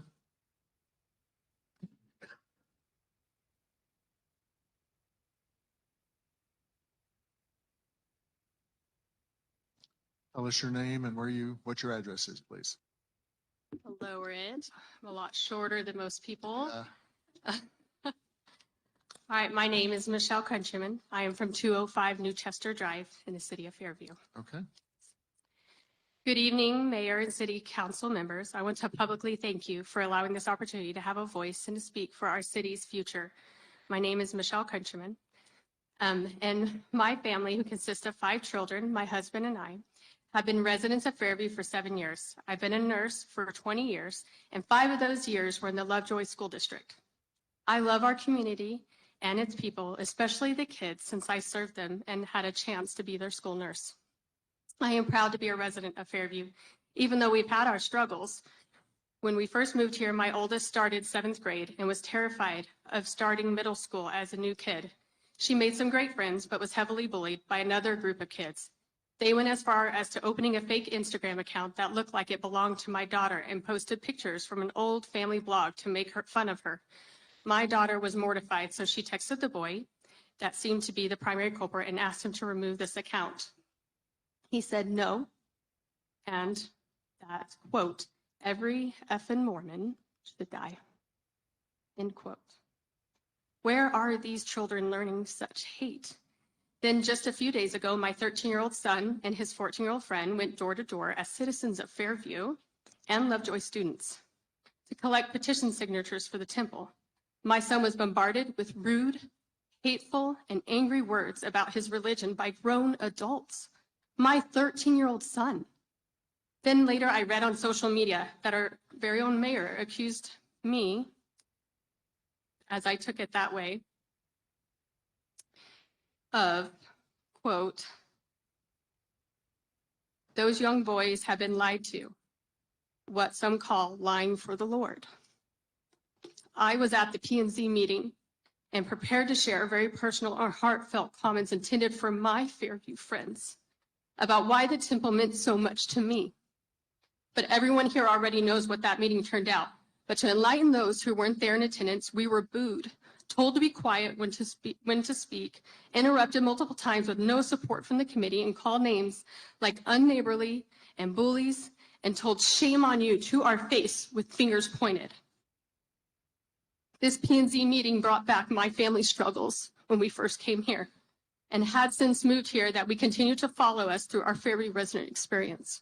So yes, I'm here to speak to you because my family and I are members of the Church of Jesus Christ of Latter-day Saints, and I respectfully, I am not here to shame or call you unneighborly, but I'm here to call attention to this.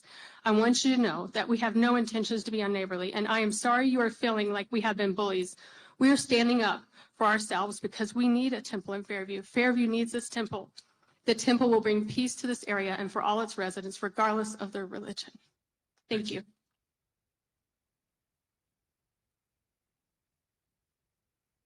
I do not see applause in the audience on that one, just for the record.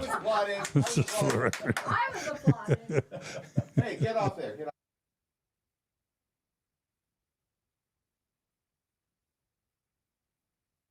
I helped him design those shirts. They say obey the laws of the land. Okay, I was just asking a question. We're here in studio. We're having too much fun. Yes, we are. Sorry, I had to back up out of focus so I could watch the proceedings.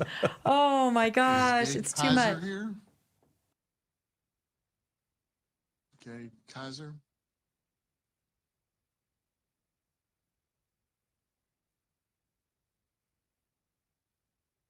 I'm being honest, but I'm choosing people who live in Fairview first, just so you know that. If we have time to get to the others, there's a handful of people that wanted to speak from other towns. I'll try to get to them, but I'm trying to get Fairview people first. So, Ms. Kaiser, please go ahead. My name is Gayanne Kaiser. I've lived in Fairview at 100 Manowar Lane for 25 years. I'm speaking for someone named Marla Ballard, who cannot be here tonight.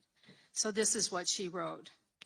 My name is Marla Ballard. I live at 130 Horseshoe Bend in Fairview. I've lived in Fairview for 21 years. I'm speaking to you today because I love Fairview and I want to preserve the peace and charm of our small town, which is the reason we moved here. Zoning is important because it produces consistency and predictability. As home buyers, we researched the local zoning before we bought our homes. We did this to be sure we were making sound investments and to have confidence we would be able to enjoy the peaceful sanctitude that only a home can provide. Zoning also gives us the reasonable expectation that these rights won't be trampled by callous and unrestrained development. The purpose of zoning is to protect, yet somehow here we are in this room seeking protection. Why is the largest temple in Texas being shoehorned into a residential area of Fairview? This temple will be larger and taller than every temple in the state of Texas, including the temples in Dallas, Houston, Austin, San Antonio, and Fort Worth. If approved, the roof of this temple will be taller than our town hall, and the steeple will be the tallest structure in Fairview. Well, the LDS Church has every right to apply for a CUP.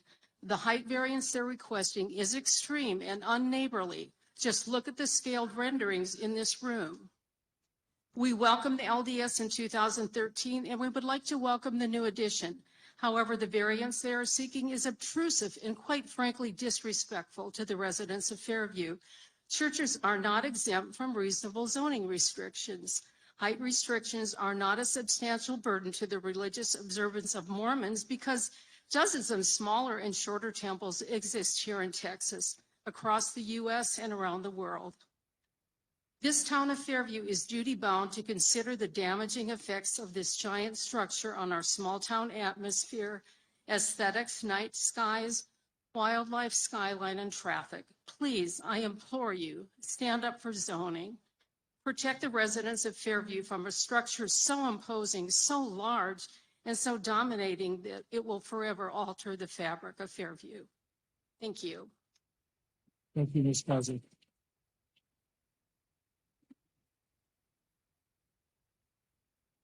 Again, lots of applauding from the audience. Susan Hedgeset lives on Rosemont Lane. Is she here, Susan?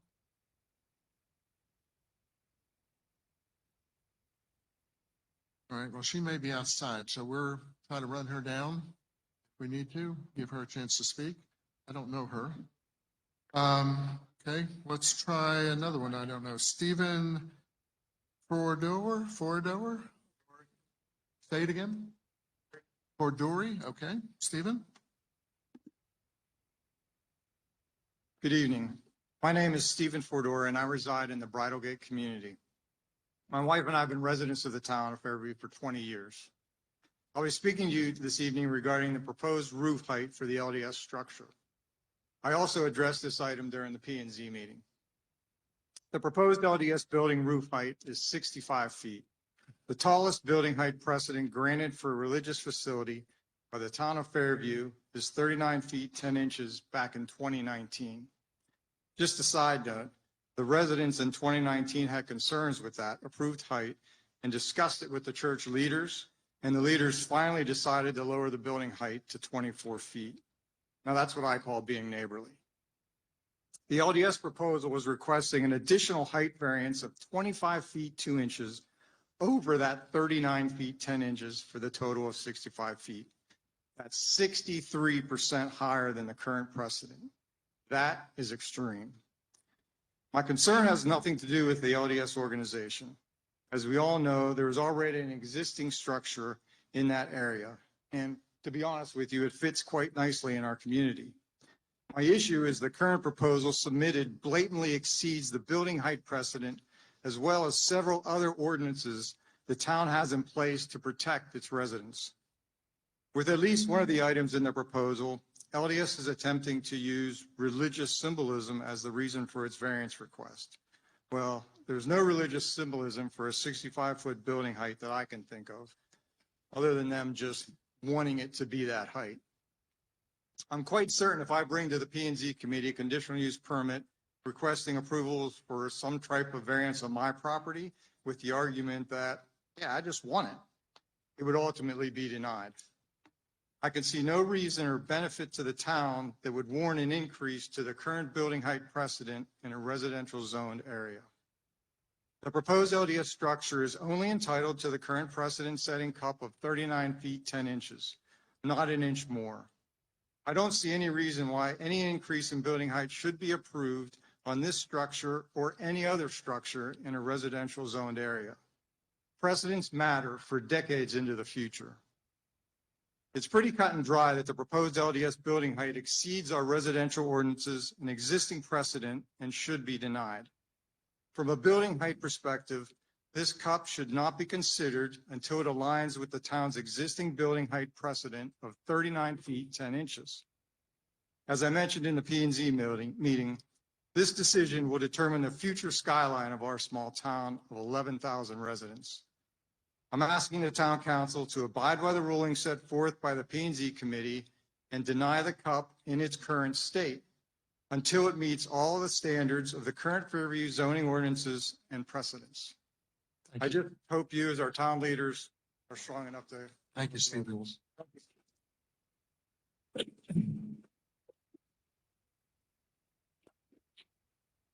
Lots of applause for that I one. just want to make a comment. Thank you for everyone who's spoken so far, respecting our 3-minute time limit. Somebody was going to say something? Yes, the previous speaker card that was called for Susan, she's in the room.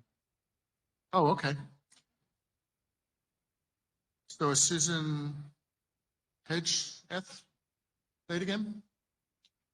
Hedgeth. Okay. Hi, Susan.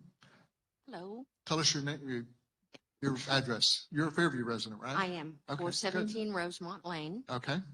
Lived here since 2012. My husband and I are retired. I'm not going to go, I agree with what everybody has said about the building being simply too large for the area that they're trying to put it in. I do not appreciate the fact that they have brought a lot of people in from evidently Europe and all over the place that don't live here to try to convince you to do away with the planning and zoning that we have. I do want to point out one thing. I do agree it is too big. If they want to build the temple, it needs to be considerably smaller. They've already pointed out that there is no height or there's no restriction that they have to follow. They're not all uniform. So why they are choosing to do this in this area, I have no idea. However, I do want to point out one thing that I have not heard anybody else bring up. The public will not be allowed into that building. If anybody who is not a Mormon in good standing wants to go to the building next door, that's allowed. But that temple, if you are not a Mormon in good standing, you are not allowed in that building. Therefore, not only are they bringing that into the city, and I consider it a monstrosity, but most of the people that live here wouldn't even be allowed inside anyway. So I find that doubly wrong. That's all I wanted to say. Thank you, Susan. You're welcome.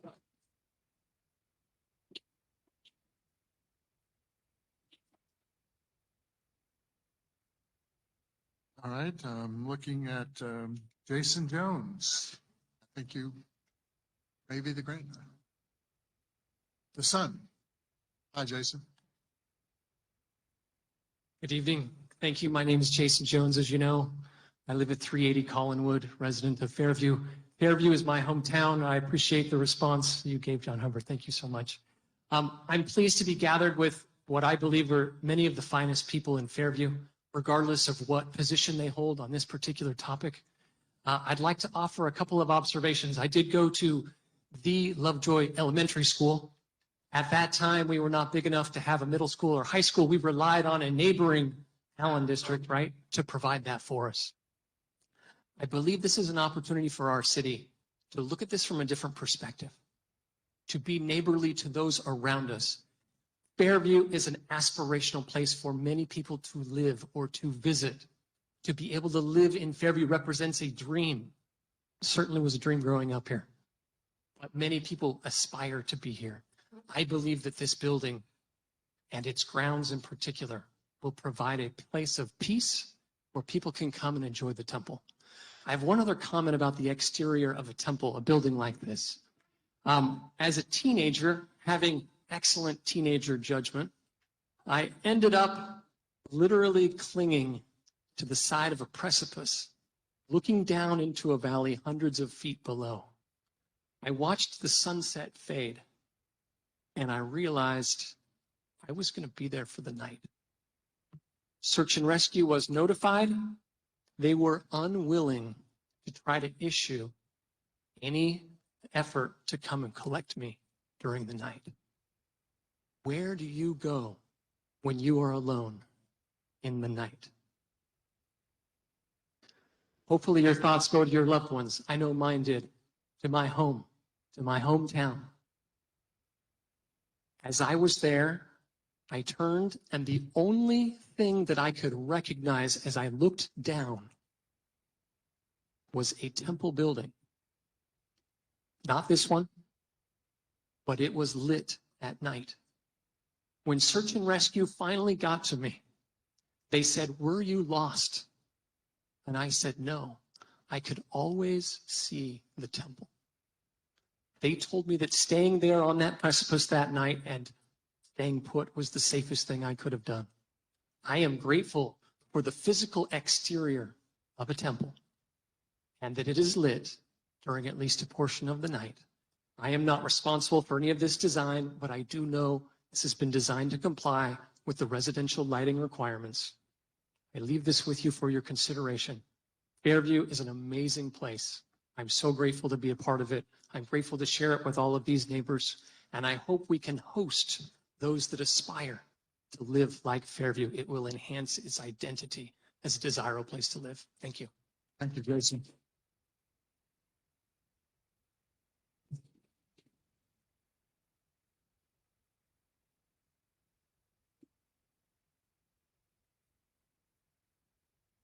Okay, is Ben Kuhn here?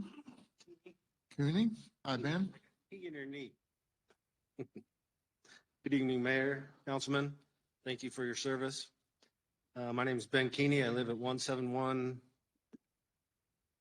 Horseshoe Bend within the Bridal Gate subdivision, which is adjacent to the proposed temple. My wife Alicia and I have been residents since 2014. We moved to Fairview for the large lots and the keeping it country motto, even though some here think that that's no longer the case. I oppose the CUP as it is currently written. I don't mind the LDS building a temple that serves their congregation. I just want them to follow the zoning restrictions for building height, as defined by our town building ordinances and past precedent. Steve mentioned the building height. I want to talk about the steeple. Regarding the steeple height, current city ordinances restrict building height to 35 feet. However, architectural features such as spires and steeples have been approved to greater heights than 35 feet and serve as a precedent. That said, the precedents given by the applicant do not apply. Examples are, number one, the two existing Fairview water towers and the radio tower have been used as reference for maximum building height, but they're not relevant because they don't have occupants. And they're also in RE1 zones, they don't apply. Number two, the Fordori Town Hall has also been used as a reference for maximum building height, but it also does not apply because it's located in a commercial zone. It does not apply. Lastly, the Creekwood United Methodist Church has also been referred to as a precedent for a maximum steeple height of 154 feet. However, the height was not approved by the town of Fairview and was not constructed. The current Creekwood United Methodist Church has a steeple feature height of 55 feet, 5.5 inches from the ground level. All of those do not apply as precedent. Currently, the tallest steeple in an RE1 zone of the town of Fairview is at a height of 68 feet from ground level. This special privilege of 68 feet was granted to the LDS already. This is the height of their steeple, the existing LDS meeting hall. My recommendation is that you do not approve the CUP until it meets a maximum building height of 3910, like Steve mentioned, and with a steeple height of only 68 feet, not an inch more.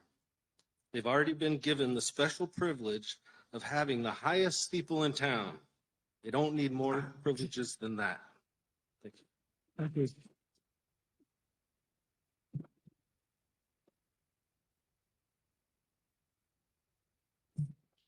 As I said, I'm going through the Fairview names, and many of them I do not know, but is Brooke Willard here? Brooke Willard?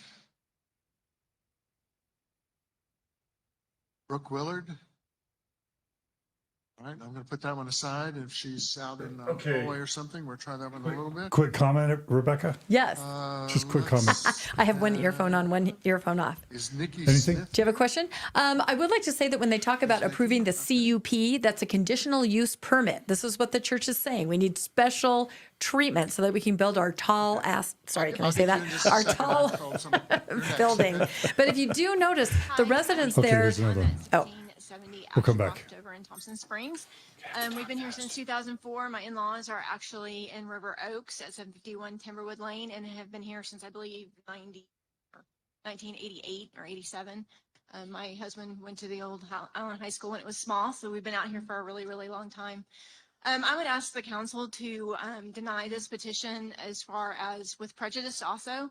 I would ask you to deny the continuance. This is ripping our town apart.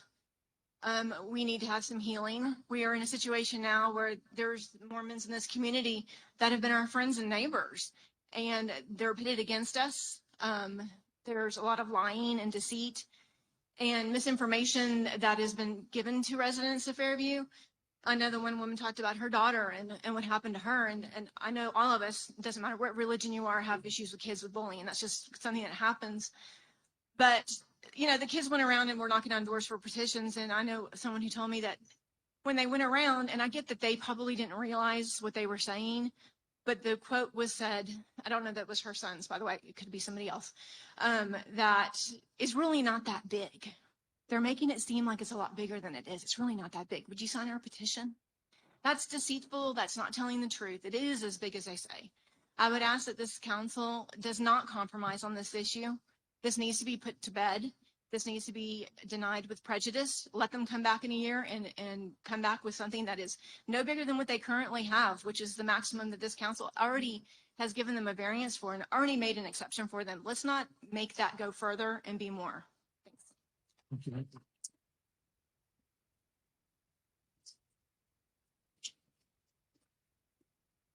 All right, Brooke Willard. Hi, Brooke.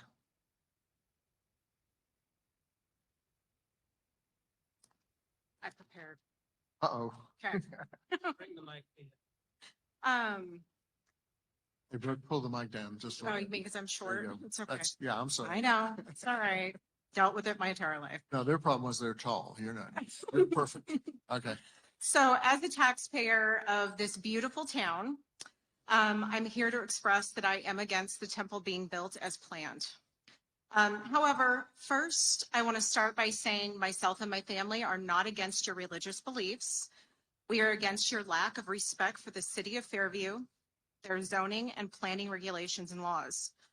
As much as we love having you all as neighbors, we are willing to not have you as neighbors if it means upholding the regulations put in place by the city of Fairview to keep it as quaint, peaceful, and as country as we can in today's world.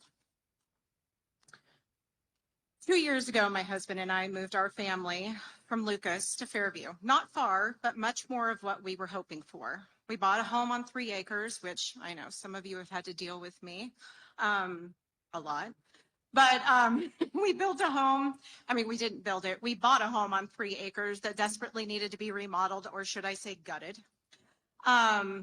We went through the whole permitting process with the city, learned all the regulations and laws when it came to building and zoning and planning and permitting and what we could do, what we couldn't do, what was required to get our permit. And may I say, they graciously helped answer any and all questions we had along the way. Yes, it was a pain. But in the end, I appreciated the process, and I know my neighbors did too. We are proud to call Fairview our home, proud to uphold its laws and regulations and the like in order to continue to live in this area as it was planned to be. Our town hall is our beacon of pride, one might say, for Fairview. It's a beautiful building and it serves every one of its residents and has the answers you might be looking for. However, you knew and you know the laws and the regulations of our town, yet keep pushing for building this temple, which far surpasses our town hall in terms of height and of course lighting, and it's not for everyone. However, our town hall is in a business district, not residential. And we hear from your patrons its height and massiveness will bring them peace. Well, there was a veteran that spoke last month at the town hall, and I do not know him and I do not know his name, but if he's here, your story was not lost on me. And I'm here to speak for him. He lives behind where this building is proposed. And as I said, I don't remember his name, but being a wife of a former Army officer, his story was not lost on me. And therefore, let me say, to be neighborly is to understand this man served our country, fought for the freedoms we all have to be able to speak freely in support of or opposition of this temple. This gentleman stated he sought out that property because it brought him peace for himself and his family. Doesn't that mean more? It should. With grace and heart, be neighborly. Go ahead and finish up. Thank you. Therefore, I ask that if this temple is to be built, that it does not cause this town to have to approve a new CUP, that you abide by our regulations already in place on the books. If this is not something your church is willing to do because you are not able. Brooke, we need to stop it there. Yeah. Okay. Thank you very much. Thank you. Thank you. Lots of applause for that one. Rebecca's also applauding. Yeah, we know Joel, who she's talking about, and he's amazing. Wonderful. A wonderful person. Okay. All right. Continuing looking for people from Fairview. Gary Carter.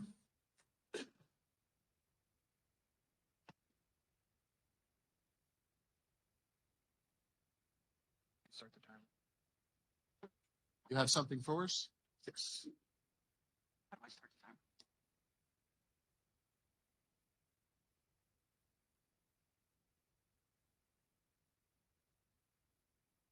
Is it going to be up on the screen so everybody else can see it?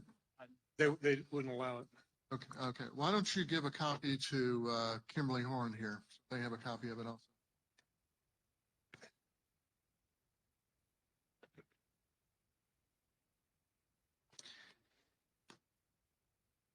Good evening, Mayor, council members. Thank you for the opportunity to speak. My name is Gary Carter. I live at 1000 Timber Lane in Fairview. Hey, Gary, just if they have, Josh, if there's other ones, go ahead and distribute those to the folks over there. My wife and I moved here for the promise of the town. It provides, including quality public schools, a peaceful country lifestyle facilitated by ordinances that required large lots and protections for our dark skies and local fauna. We've lived here 24 years, and in that time, our ordinances have been honed to accommodate creative residential and commercial development whilst protecting our unique rural environment, not only for the enjoyment of our family and friends, but also accommodation for the diverse wildlife population that lives and thrives here.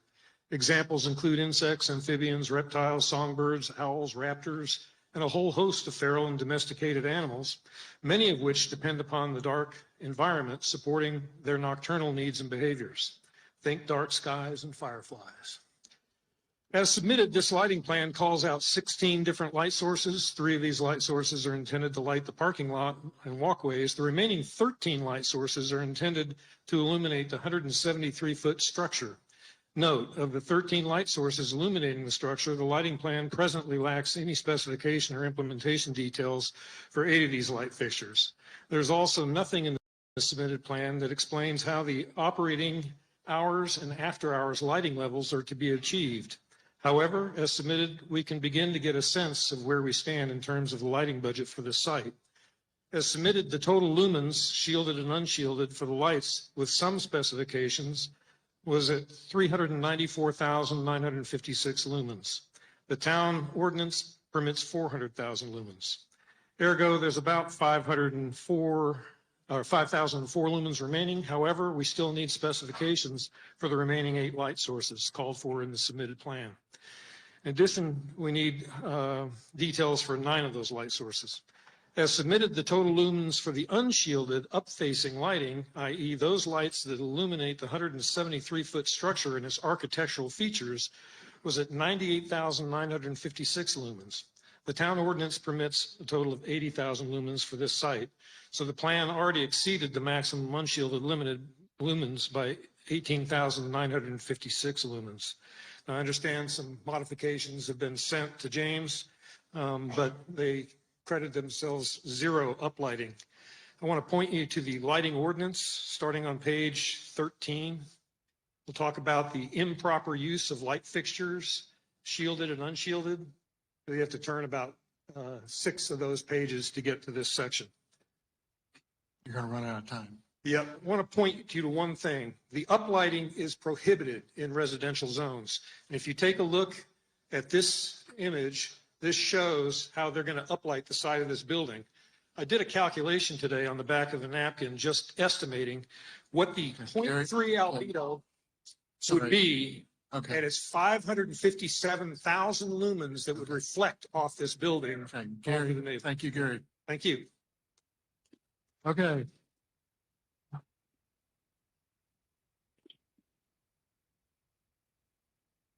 It won't flood out, but what it does is you can see every part of the temple. They light the.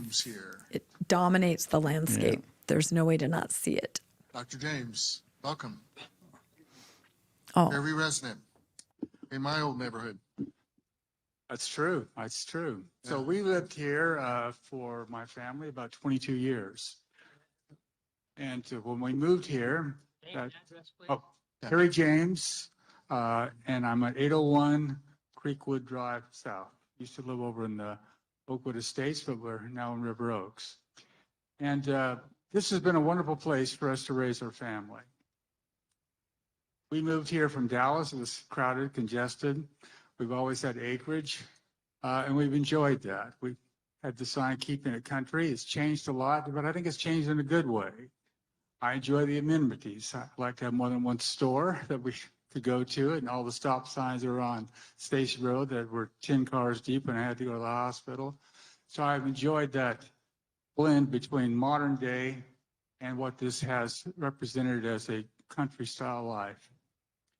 As a member of the Church of Jesus Christ of Latter-day Saints, I've been a temple attending member for many, many years. I've been a member of this church for almost 50 years. And I think that we've been good neighbors to those that we know and know us. I know Mayor Culbertson from the past when this meeting house was constructed on Stacy Road. We had meetings much like this, and we had similar kinds of objections, the traffic jams and this and that and the other. But we came to a meeting of the minds. We came to a point in a place in time where there was an understanding between our desires, what we wanted, and what we thought we could bring to this community, and what was ultimately achieved. And while there are differences that are present here, I think that those differences can be resolved. I think we can come to a point in a place where each of us, and I'm not speaking as some church authority on this matter, I'm simply speaking as a member of this church. I think that it's been our practice that resolution, meeting of the minds, compromise has all been part of the history of people who I know in this church and of this church as a whole. So I believe that we can come to a point where differences can be mended, where there can be a common viewpoint and a common understanding, where we can be as one family here in this Fairview community. That's my hope, that's my aspiration, and that's what I believe is possible. Thank you. Thank you, Dr. James.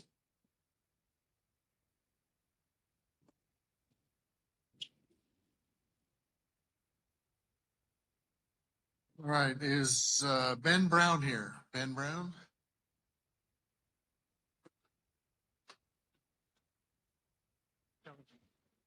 Oh, okay. Do we have a delayed reaction in the other room? They were applauding me coming up. Oh, yeah, they're applauding Ben coming out. Okay. Is this, you have a Rebecca, handout too, explain or- really quick what you wanted to show. I'll show it on the screen. If you saw the slide. It's there. Oh, is it there? Okay. This is a slide again that we looked at before. This gentleman that we just saw was talking about the Stake Center, and there was some back and forth about that. I want to point out the Stake Center on the left-hand side of that picture is the tiny little steeple that you see. You see the water tower in the far back, and then you see the Stake Center steeple, teeny tiny, and then you see the temple. That is the height difference. I mean, it's almost impossible to explain, but you can kind of get a sense of it from that picture. Thanks, Rebecca. All right, back to the show. 717 Mustang Drive here in Fairview. I've lived here since 2006. Thank you, Ben. One of the things they told us in their application is they want to operate the lighting system in compliance. Yet the last sentence of that paragraph totally contradicts that particular sentence. They say that they will extend the lighting from till 11 p.m. and up to 5 a.m. I've illustrated that in what I've handed out, an illustration showing that the lights will be in an undimmed mode from sunset to 11 p.m. and an undimmed mode until from 5 a.m. to sunrise. Both of those periods of time, you can infer that they will be out of compliance with the standards. Otherwise, why would they have to dim the lights till 11 o'clock at night? As it currently stands, the application does not meet the lighting standards of the community. I'm hoping that at the next iteration, if there is one, that the LDS folks will hear what they need to do to be in compliance. If they need me to read them the rules and regulations, I'll be glad to do that. They're pretty straightforward. But right now, as the application exists, the town has one option, and that's to deny the cup. Thank you. Thank you, Ben.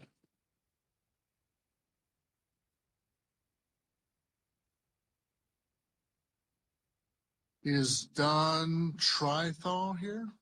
Don Trithall? Don, there we are, front row. Oh, this is Dan. Okay, now I recognize you. Okay. And the gentleman's walking up with a poster. Good evening, Mayor. Hi, Dan. And the council. Thank you for the time tonight. I reside at 821 Parchment Place, Lucas, Texas. I am a local ecclesiastical leader for the Church of Jesus Christ of Latter-day Saints, representing the congregations that meet at 651 East Stacy Road in Fairview. There are two items that I would like to address tonight. First is the safety of our children and our youth. The youth of our church enjoy worshiping at our temple and by performing sacred ordinances for their ancestors. Some of our older youth will brave the traffic on Highway 75 and 635 and make the trek down to Dallas in order to worship. This is if they're able to schedule time, as that baptistry at that temple is often overbooked. Other youth struggle in their ability to drive on these major highways, and quite honestly, as a parent, I would prefer that they're not on these highways, especially during peak traffic hours. But I also want them to be able to worship in our temple. And having one here in Fairview will allow more of our youth that opportunity. The second item I'd like to address is that of precedence. In the Planning and Zoning meeting last month, the Planning Commission seemed concerned about setting precedents. I'd like to read a few excerpts from the town council minutes from September 5th, 2006 regarding a conditional use permit for Creekwood United Methodist Church. The permit had been before planning and zoning and, quote, comes to the council with a recommendation to approve with a few conditions. One of the main concerns was the bell tower and the noise from the bells. There were several representatives from the church who spoke and gave a presentation of the entire campus at build-out. This is only for phase one of the project. Steve Howard wanted to point out in a later phase, the height of the main building will be approximately 79 feet. Chief Price said that they had worked on this and it would not be a problem. Mayor Israeloff opened the public hearing and requested anyone wishing to speak state their name and address for the record. Mike Hughes from Lucas, Pete Harris, Mike Mintz, Charlie Crane, and Mike Beauchamp, all of Fairview, all spoke in favor of the project. There being no other comments or questions, Mayor Israeloff closed the public hearing. A motion was made by Councilwoman Summers to approve the conditional use permit for Creekwood United Methodist Church as submitted, including the 150-foot height for the bell tower, and goes back to planning and zoning for the bells, but with note that council has no problems with the tower. Second by Mayor Pro Tem Fraser, with all in favor. Every church in Fairview has likely gone through the process for a conditional use permit. It's the same legal process we're following tonight. My only question is if there were, quote, no problems with the tower, and if it, quote, would not be a problem for a main building height of 79 feet. Dan, go ahead and finish up. Why does our council have an issue with this building? Thank you.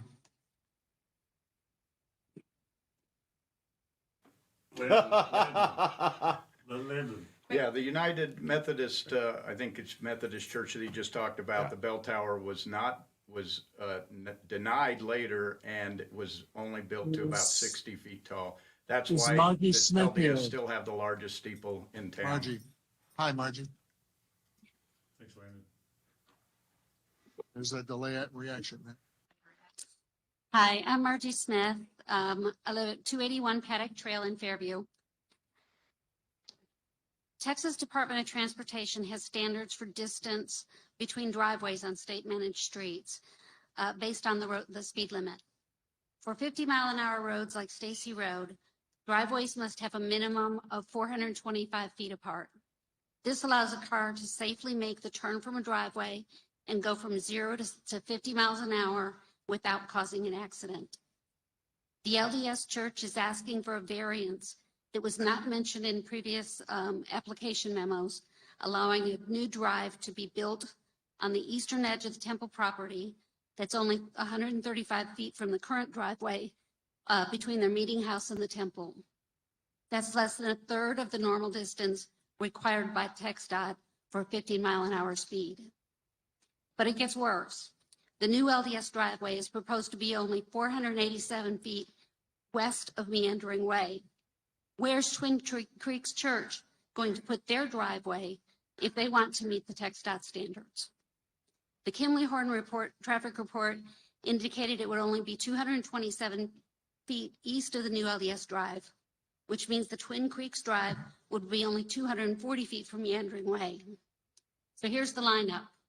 Meandering Way, 240 feet to the Twin Creeks Drive, 327 to the proposed Temple Drive, 135 to the shared LDS Drive, and then 200-ish to the West Meeting House Drive. Do you think that, or that's 4 drives in a row, and none of them meet the 425 foot distance? Do you really think TxDOT is going to approve that? I don't think so, especially with all the accidents that happened at that intersection. There was another major one just 9 days ago. In addition, the current LDS Temple plan does not allow for cross-property access to the Twin Creeks Church. That means Twin Creeks members coming from the west on Stacy cannot use the existing left turn lane at River Oaks to go to their church. They would either have to do a U-turn at Meandering Way or turn left and use a new drive on Meandering Way that we really don't want. If the new drive for the LDS Temple is not allowed, Twin Creeks Church of Christ can meet the TxDOT requirements by locating their drive at the western edge of their property. And if the LDS Temple is neighborly and allows cross-property access, Twin Creeks members will not be forced to U-turn at Meandering Way. Fairview has never allowed these properties to access Meandering Way. In fact, Mayor Lessner has many times stated that he would never allow it to happen. But if this CUP application is approved as is, there may be no other choice for Twin Creeks. Please don't let this happen. Deny the second drive and force them to make a cross access to Twin Creeks. Thank you, Margie.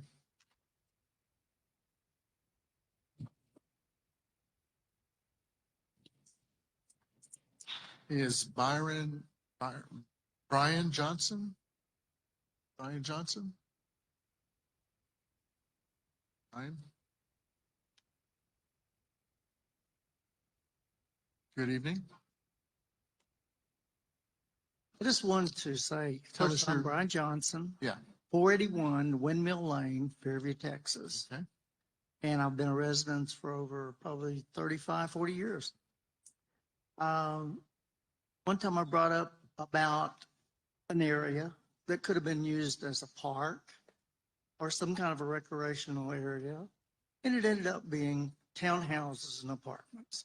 And it's on also a historical site area with an old dam and a bunch of bridges for the railroad. The reason I'm bringing this up is, first of all, the tower up there that you're talking about, allowing them to put up on this building. There's jets that fly real low around here. If you had noticed, they're Learjets that land at an airport not too far. I've seen them cross this area many, many times. Are they going to put a beacon on top of that? Are they going to be able to tell if a plane flies over? Are they going to be able to miss that plane? Is that plane going to miss them? That's just something to consider, because this tower is definitely the whole factor of this thing. And also traffic was brought up, and one guy, he brought up, he said, think of the traffic flowing that's now almost landlocked, and it's just not able to flow with the lanes that we've existing at this present time, going to the different locations of Fairview. Intersection up on Highway 5, and which is now fixing to be pretty soon, as you know, brought all the way around on Fairview Parkway off of that. But the congestion is something to also consider, because who knows how many cars, how many other areas, like she mentioned that driveway issue. I didn't know about that. I didn't understand that really, but that another church is apparently being built, and now they're having to try to figure out an easement for that driveway access to the road. So these are just all things to consider. And, you know, in the beginning, that many years ago, as that train smoked down on tracks, went across those trestles that we took out because 18-wheelers kept busting up. You know, it's just something to think about. We used to say, keep it country. We used to have a sign posted, keep it country. Now it's the city of Fairview. Thank you.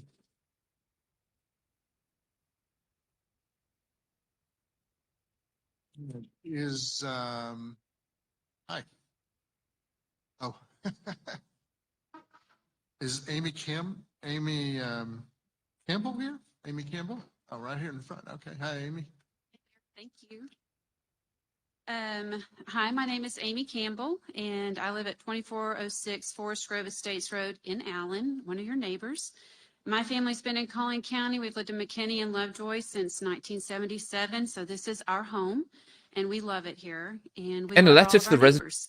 So I appreciate your time and consideration for all of the concerns of the community members here this evening. I'm here to talk to you about traffic. So there was a Fair and Piers report dated in December of 2022, calculated the You're trip gonna wa- generation for the proposed LDS temple, assuming that no new driveway access would be introduced for the proposed building. For this analysis, all new traffic volume would use the existing access point at Stacy Road and River Oaks Drive in Allen. Trip generation is based on the number of ordinance rooms of each type and the number of seats in each room.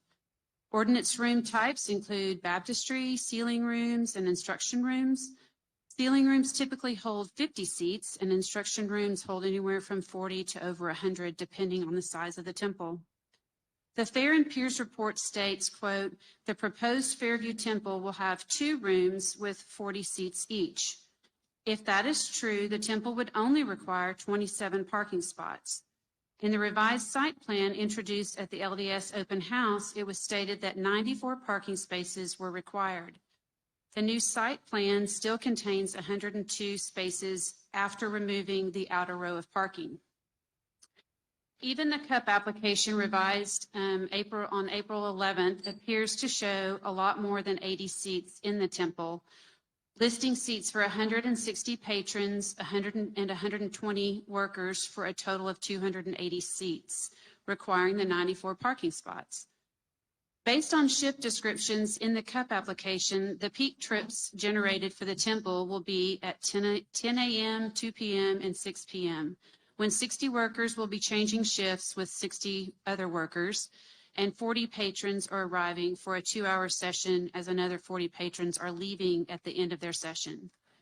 In conflict with the Fair and Piers report that states, quote, "It is expected to generate 64 trips and 74 trips in the AM and PM peak hours respectively," the CUP application data points to 200 trips generated in and out of the temple grounds from Stacy Road, and that doesn't account for trips and traffic for the other ordinance rooms. As the traffic impact study is required when 100 new trips are generated, the CUP application number points to the necessity of a traffic impact study by TxDOT in the town of Fairview. I respectfully ask for an unbiased and current traffic impact study to be conducted, and that you require a detailed floor plan with the list of ordinance rooms and seats contained in each room before approving the CUP. Thank you so much. Thank you.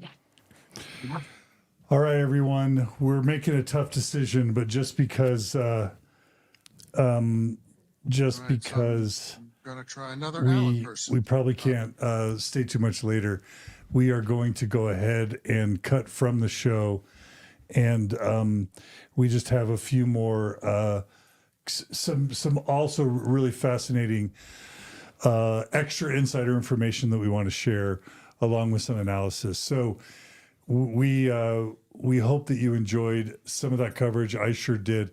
Before we jump to the slides, Rebecca and Landon, do y'all want to just give us a summary of what we just saw, what some of the highlights and lowlights for you were, and what you think just happened and what you think people should take from this? Yeah, I think we'd be happy to. We've watched, as I said, following these temples in these different towns, many of these kinds of meetings. And right before we actually came on the broadcast here, we started getting messages that because of meetings and interactions during the day, we kind of knew there would probably tonight be a continuance, as they talked about at the beginning. And so there were emails sent out to the LDS people that were supposed to show up at the meeting. I mean, there were emails that went far and wide to come in your white shirt. 11th hour, they're getting emails that say, no, you don't need to come now. We're getting a continuance until August 6th. So typically you would see at these meetings, as Landon and I've seen before, more LDS people getting up and kind of in the same vein that you saw here, bearing testimony, telling personal experience, because really that's all they have to say. There is no legal reason that's on their side for them to allow this temple to be built. And you probably noticed that the residents that got up and spoke, the ones in the green shirts, you can't see them from the back, but I kind of taught them a phrase, obey the laws of the land. So their shirt says, keep it country and obey the laws of the land. You saw them all get up armed with, zoning regulations and safety concerns and, things that were relevant to choosing and deciding whether a building can be built in your town. So it's a really good, I think, microcosm kind of just to see the two sides and how things operate. But you can continue watching this movie it's not reality to me. No, this meeting, we can put it in the show notes, how you can continue to watch this on the Fairview Town Council website. And you can watch it after the fact. So, but I thought it was really good. Landon, what were your takes on it? Yeah, there were 2 takes that I had on that. And the first one was the lady who got up and said how decisive this was to the community and asked that they would vote it down tonight because it's been so divisive for the community. Mm-hmm. And that's what we've seen in all the communities that this is happening to. the church goes in, they break all the rules, they threaten with their lawyers that they're going to sue the city, they're going to sue the city council personally, and then they wonder why people are saying you're unneighborly. And the second one that stood out to me was the bishop, when he stood up and said he was concerned about the safety of the children. But I couldn't understand this. These same people seem to have sent 13-year-old boys out to collect signatures in a town that they had just gone in and caused all of this disrespect and contention. That doesn't seem like a very safe thing. Why aren't the adults out there doing that? Why are they sending the kids out there? Why aren't the Curtin McConkie lawyers out there doing that? And the stake president and the bishops, so that they're getting an earful of how disrespectful the town folks feel it is. Instead, it's the 13-year-old children that are getting an earful. And I had to say, what church does that and sends out kids to do adults' jobs? Yep, no, that's a great point. How cringy did the Mormons come across, in your opinion, Rebecca? Yeah, this was actually nothing compared to other meetings that we've seen. And again, it's because they were told we've already got a continuance. We don't need to come in full force.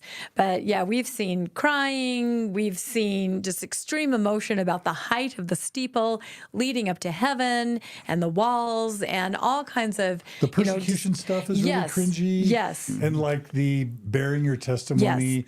I've seen past clips where people like give a history of the church and give overviews of its doctrine and theology and try and weave in that really high steeples are crucial to temple observance and all that stuff. In the planning and zoning meeting, the guy that was running the meeting had to say continuously, okay, we understand this is important to you, but please say something relevant to the planning and zoning. Your religious belief has nothing to do with the planning and zoning.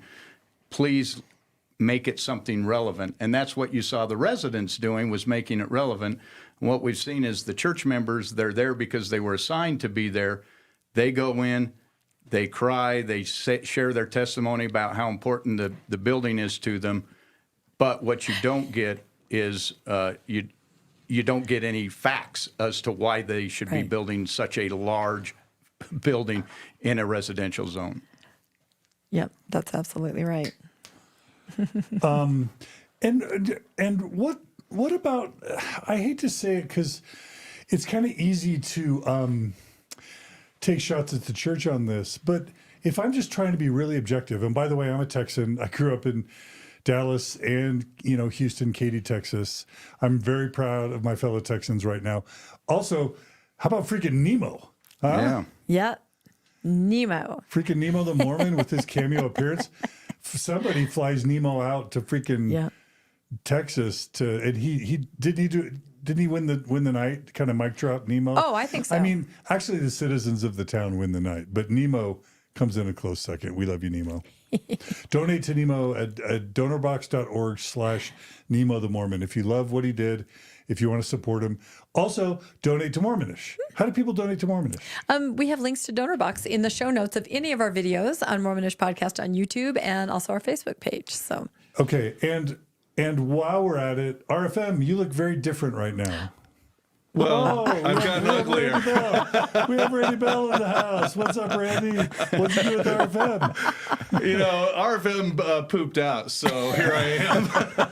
Now, seriously, Randy, you do a lot with properties. Yeah. So you kind of are an expert in sort of, I don't know, property law or property analysis. Yeah, property law, property economics, the diminution value. The relevant issue here, at least, was with the Newport Beach Temple, was the issue of inverse condemnation, which it means if you break the zoning, the citizens and homeowners around you can sue the city for loss in property values. So that was a big concern in that deal. I don't know if that's going to come up here. Has it, Landon? I have not heard that been mentioned, the loss of value. But, there's always that argument that people make, the temple will increase your property value. That may be true in Utah, where all the Mormons want to live by the temple. I don't know how true that is outside the Morador. Even if it does raise your property values, those people who are talking, who have moved there and lived there for 20 years, what that means is they pay higher property taxes in order to live next to a temple that's $80, $90 million that pays no property tax.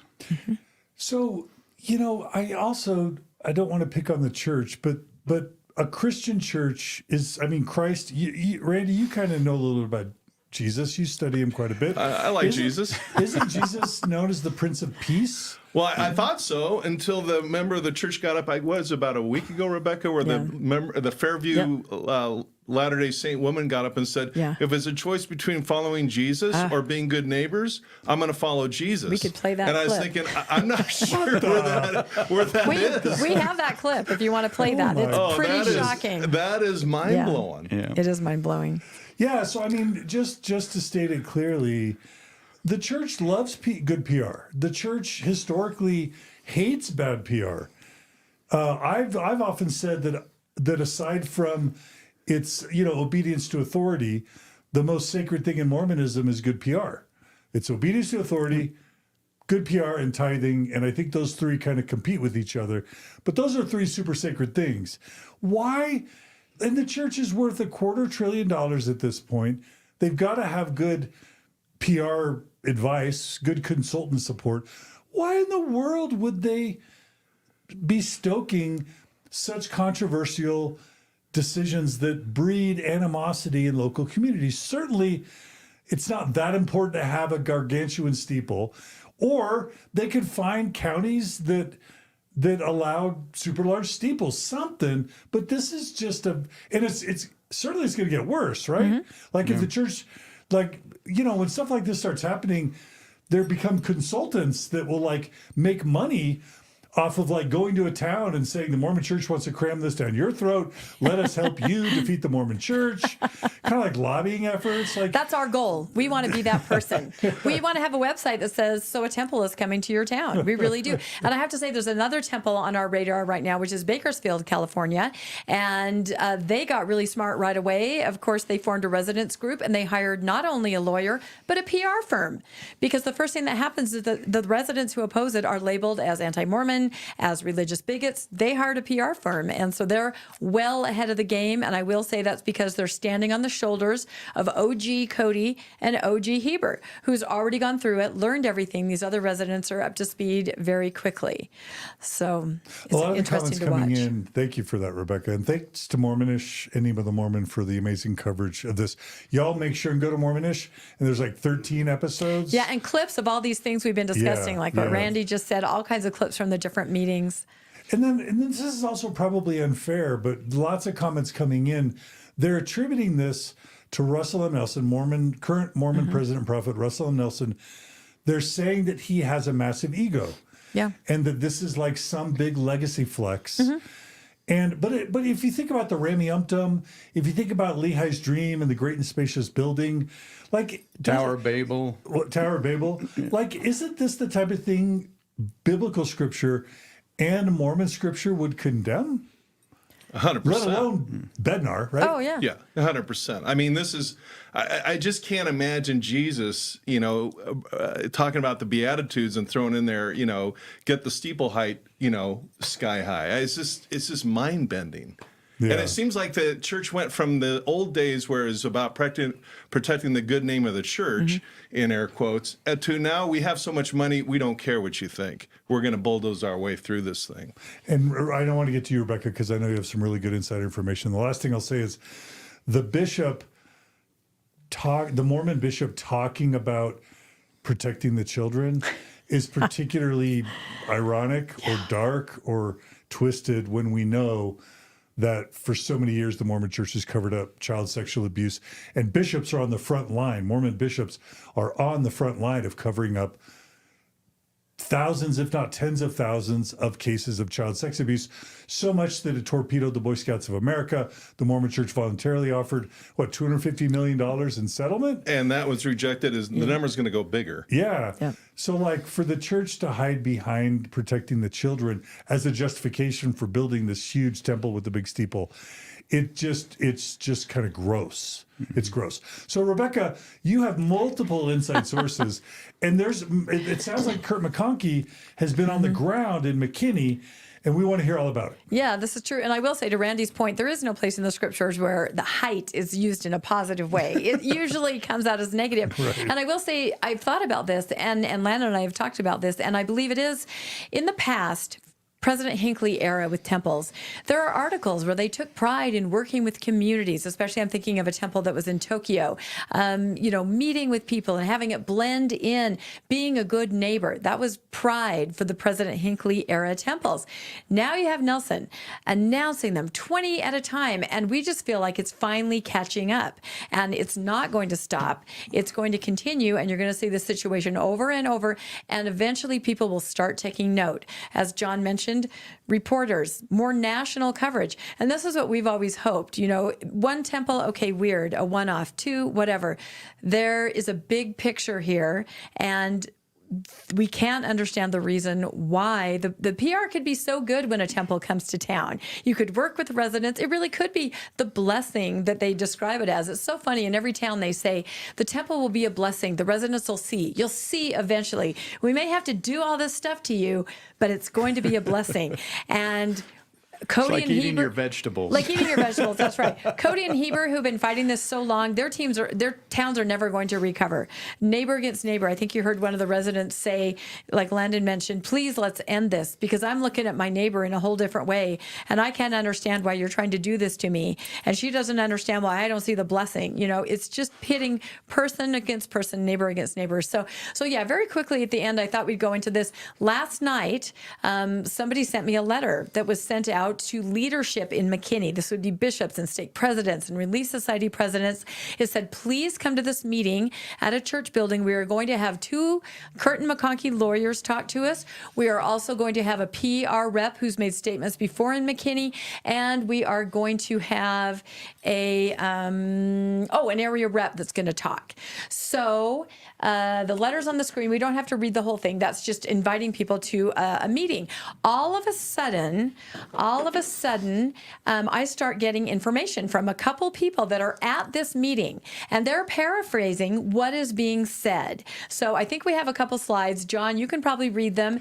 I've written down who said it. I have some pictures. Again, these are people at this meeting, and this is paraphrased information from a PR rep in Area 70 and Curtin McConkie lawyers, all in preparation for what we're seeing tonight. They were there to prepare them, because at this point they didn't know they were going to get a continuance. They thought they'd be fighting for their lives. They had invited people to send 15,000 emails to the city manager of Fairview within 24 hours, and they told them to wear their white shirts.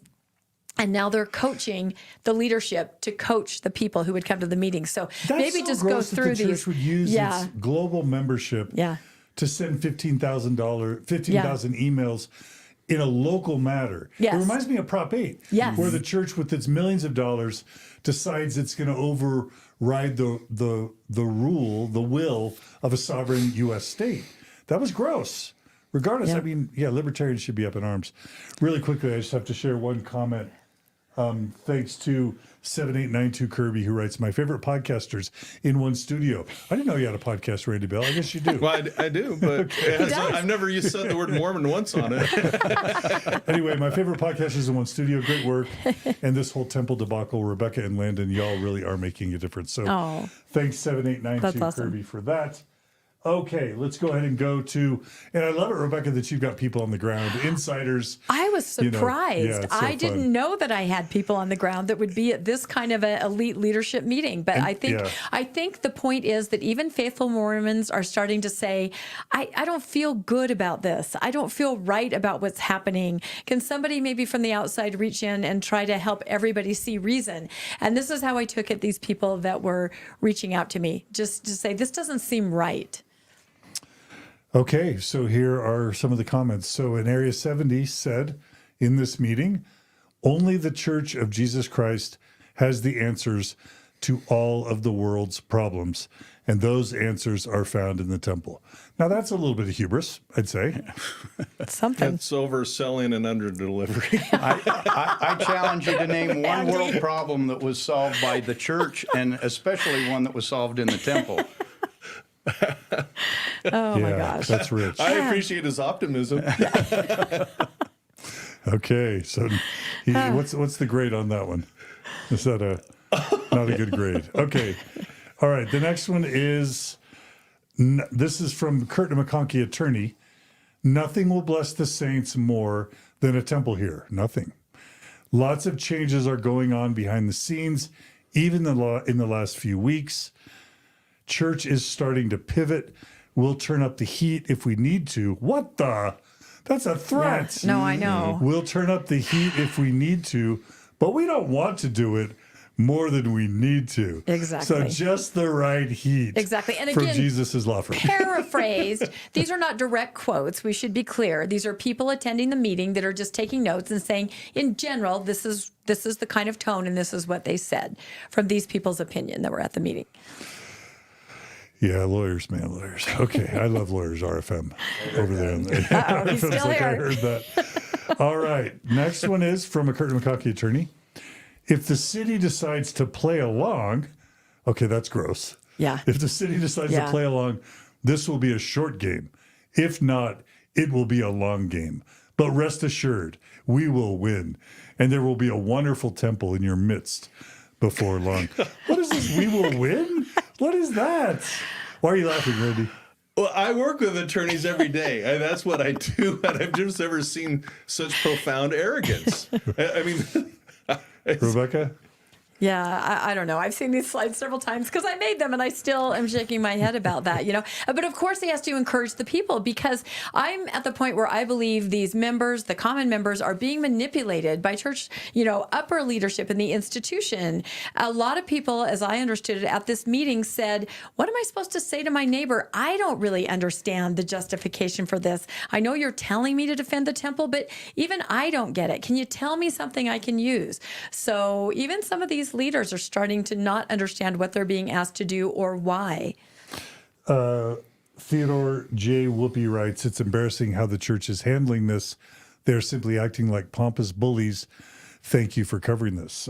Thank you for the comment, Theodore J. Whoopi. It's funny to see the difference between how they act in the public meeting and how they act in their private meeting and what they're telling their members. But this leaks out, and you can see why the community is concerned and why they're saying we're being bullied, because they're hearing that the church is making these threats. They literally told them in the meeting that they introduced the temple.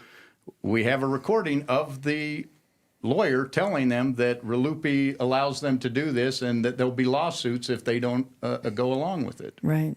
All right, I'm 54. Y'all are within 10 years of my age, plus or minus. Quick firing round question. Is this the church we grew up in, or is the church changed? Rebecca? I don't know. I can't say because I feel without the internet, without knowing the church at large, I knew a little church, you know. I knew my young men, young women group. I knew friends and family. I knew activities. I did not know what was going on the larger scale. I'm asking you to speculate. Yeah, no, I am. I don't think so, honestly. You're saying not the church of your youth. I don't think so. They didn't have the lawyers. They did not have the global presence and manipulation. I don't think so. I think they're a corporation. What about the hubris? Oh, yeah, no, I don't think that's it either. So the church has gotten more prideful. I absolutely. Well, how can you not be prideful when you have more money than God? Yeah. Even though you say it's for God, That's you my have quote. that money. You need to quote me when I say that. That's my quote. Randy, Church of Our Youth or different church? There are two Mormon churches, Church A and Church B. Church A, for me, was Southern California, very mellow, very easygoing. The kids from all over the high school came to our dances. It was just fun.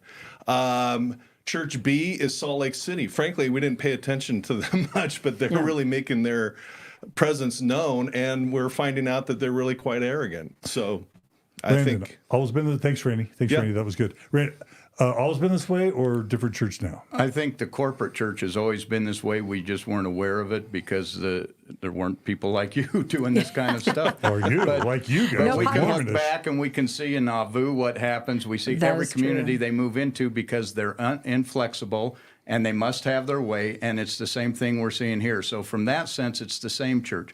I think the people of the church, I think the church itself to the regular person has changed. And I think the fact that we have people calling us who are active members saying, I don't feel good about this, that they're seeing that it's more impacting them, that they've gotten more political than they have in the past. Got it. All right, next quote from Kurt McConkey, attorney. This guy's going to go home and people are going to tell I him. You should have seen, know. you were quoted. You were anonymously quoted on Mormon And I think Stories. this quote is when they start trying to tell the leadership how to instruct their people what to say at this meeting. Okay. Because it hasn't gone well at the other meetings, especially the Planning and Zoning Board, where there were, too many tears, too many heartfelt stories. The area rep even had to get up and say, I think we've heard enough from the LDS, because he could read the room. So now they're trying to tell them how not to do that and how to do something else. All right, here it is. This is a Curtin McConkie attorney. Try and take a certain piece of the temple structure, the spire, or the height of the walls, and make it part of your testimony. Wait, is a testimony authentic? Yeah. Or is it coached? I mean, I guess when I was a kid, my parents told me what to say. Yeah. So I guess this is on brand, but that's a little weird Yeah, to it say gets it's your weirder. testimony, but let me tell you what to Yeah. say. I mean, that's Oh, very yeah. Mormon, actually. Yeah. I take it back. All right. And make it part of your testimony Tuesday night at the city council meeting. Right, tonight. Don't just bear your testimony of the temple, but specifically the spire of the temple, or the height of the temple, or the height of the temple.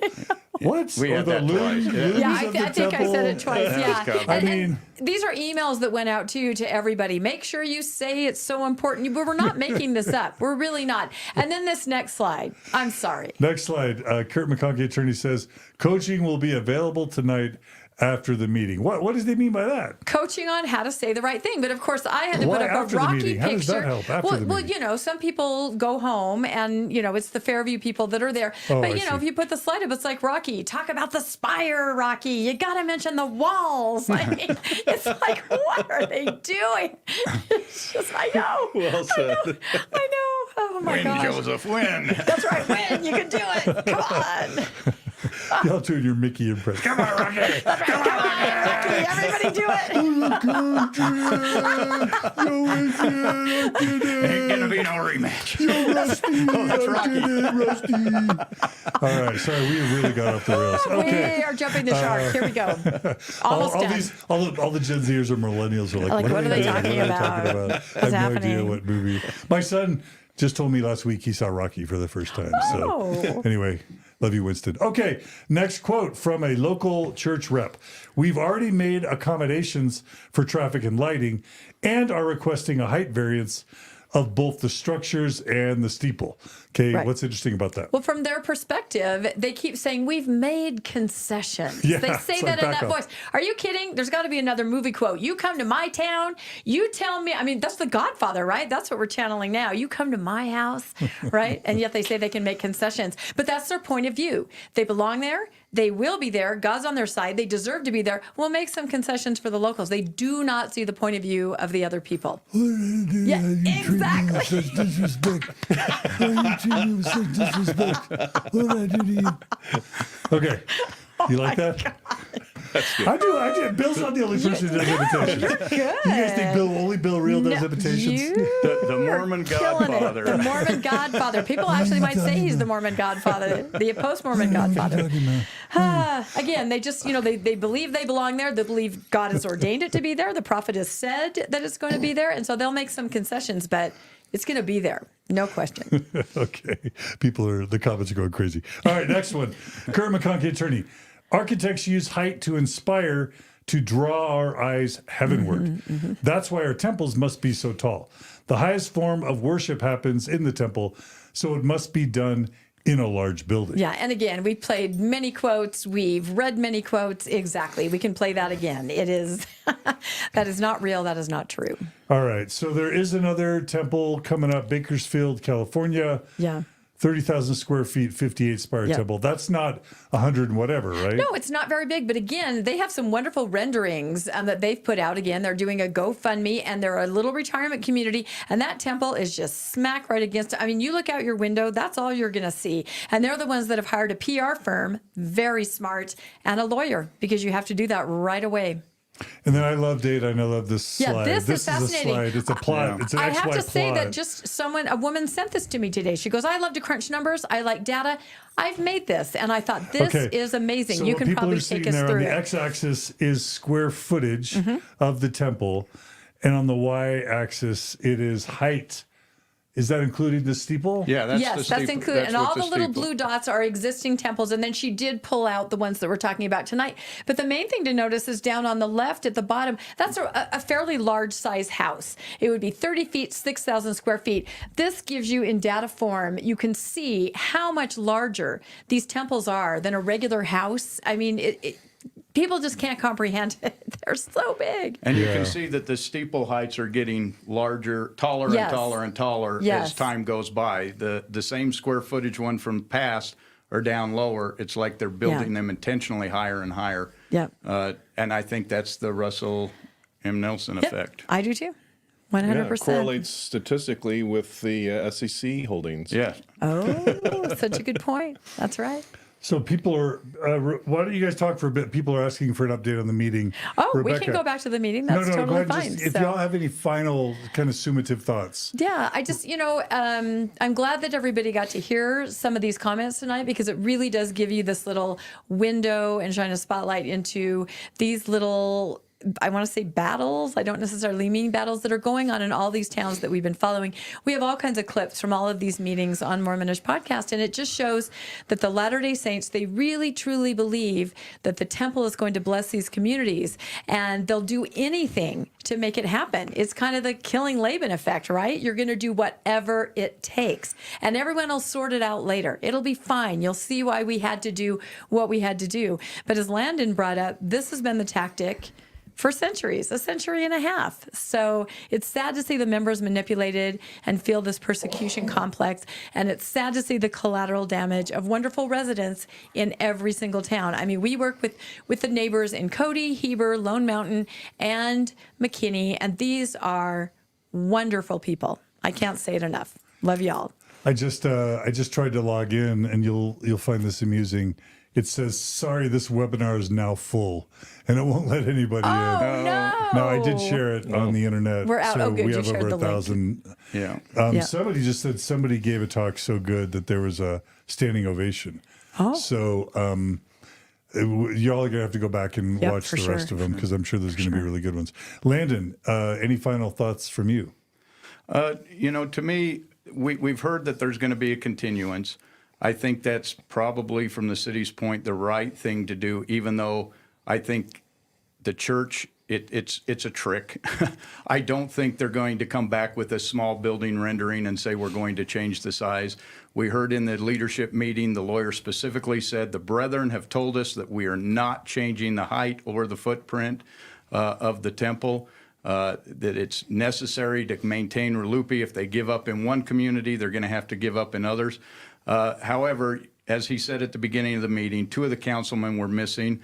It takes a supermajority to pass. Without those 2 people, there'd be no way it could pass, which then could put the city in a bit of a bind if they turned it down and there wasn't enough people to vote to approve it. I think there could be some legal action. So I think they had no choice but to give that. But it's going to be a rough 2 months in that city. Yep.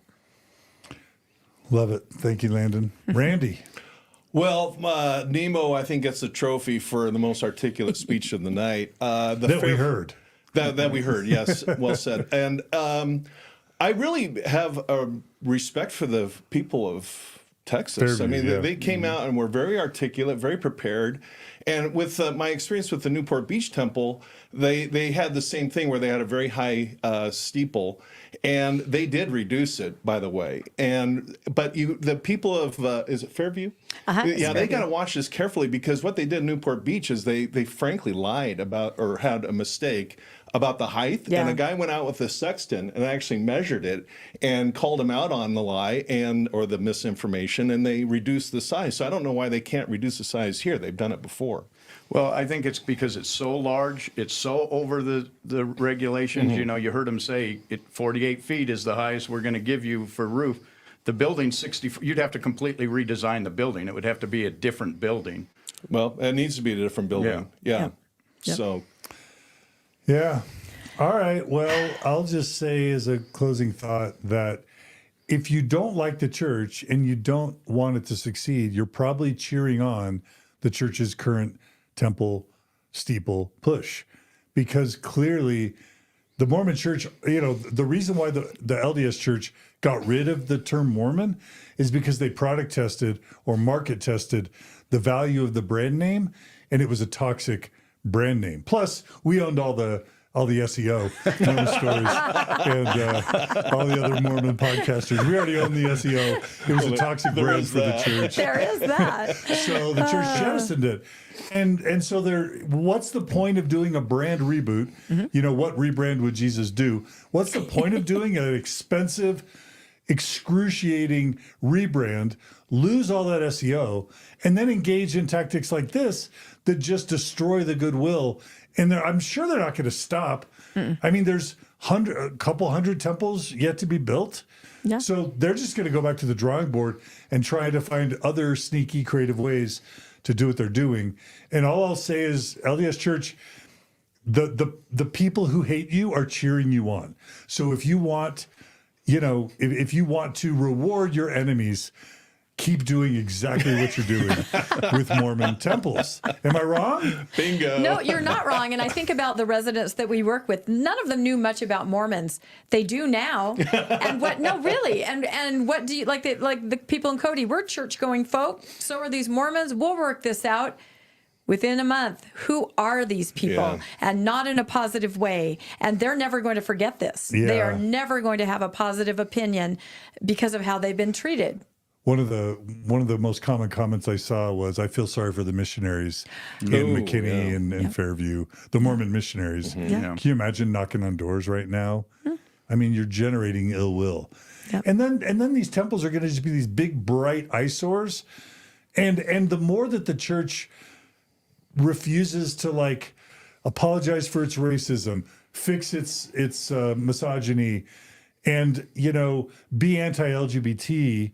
And then not protect children, but instead protect the perpetrators. These are going to just be monuments to bigotry and abuse, these temples. And so it just, in all the ways, the Mormon church you need better consultants. You need a better law firm. You need better consultants. Hire us. I think between Rebecca, Randy, Landon, RFM, Nemo, I think we would give you some pretty good advice. I think we do pretty good at PR. Yeah. When your game plan is to put in more temples than there are fire hydrants, that's not a good game plan. All right. Well, I want to thank Radio Free Mormon, or RFM, for being a part of this. He's over there taking a nap. We burnt him out. I want to thank Nemo the Mormon. He helped co-produce this episode, helped us put some of the slides together. But most importantly, I want to thank, and Randy, you're freaking amazing. We're really glad you could join us for a little bit. Check out Randy's episode on Heaven's Gate just a couple episodes ago. It's doing really well, Randy. Yeah, it's doing really good. Yeah, you were fantastic there as always. And and then finally, I want to give a huge thanks and a shout out to Rebecca and Landon for Mormonish Podcast. You guys are tearing it up. Well, thank you for having us on. Our goal from the beginning has just been to share the big picture of all these temples to hope that everyone can do better. So like I said to Landon today, we're going on the big show. Oh my gosh, we finally made it. Johnny Carson. So we're like Johnny Carson, exactly. So, now, for those of you in Gen Z, Johnny Carson used to be on used to be. No, but again, we appreciate your support of all podcasters and all platforms and just letting people, talk, especially about really important topics. So right back at you. Yeah, and thanks to you, Landon, as well. Yeah, I hope people get excited after watching this. These are interesting city meetings to attend and to listen to. It's like popcorn. Yeah. It's like it is. It's like a basketball or a football game. What's the latest city council meeting? And they're recorded. You can go to Lone Mountain and you can go to some of the other ones, and these are all recorded on city websites, and you can see this play out. It's pretty fascinating. I'm being told that the last speaker is up, and then they're going to be ending. There's a final shot, I guess, of the last speaker. Anyway, thanks. A couple quick favors. Please donate to donorbox.org/Nemo the Mormon to help Nemo pay for his trip and to reward him for his courage. Please donate to, is it donorbox.org/Mormonish? Yeah, it's like that. Or just go to our show notes. We have links on our YouTube channel and also our Facebook page. So. Okay. And please subscribe to Mormonish YouTube channel. Please subscribe to Nemo the Mormon YouTube channel. And if you want, subscribe here to Mormon Stories podcast channel. Like this episode. Go and watch all the Mormonish episodes covering this. Continue to tune in to Mormonish. Also, please subscribe to Mormon Discussions YouTube channel, which is Bill Reel and Radio Free Mormon. They do Mormonism live every Wednesday night at 6 p.m., 6:10, 15, 20 Mountain PM. Mountain Time. Also, there is the Mormon Newscast every Monday night Utah time at 6 p.m. that I am truant in. Am I truant? No, you're just like leaving him wanting more. No, yes, Because he when is. you do show up, it's like, oh my gosh, John is here, right? So it's better. Leave him wanting No, I'm more. a slacker is what I am.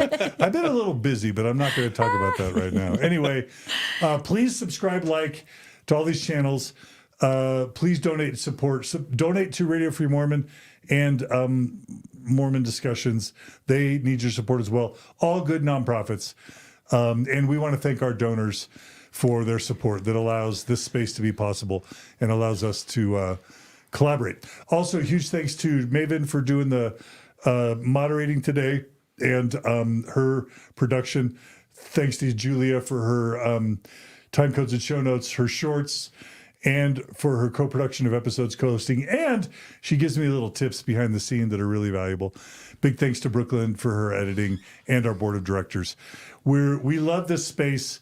It couldn't be cooler. It's just getting cooler. Isn't our space cool? It's cool. It is. Don't we have a really cool community? I hate to say it. The church kicked me out.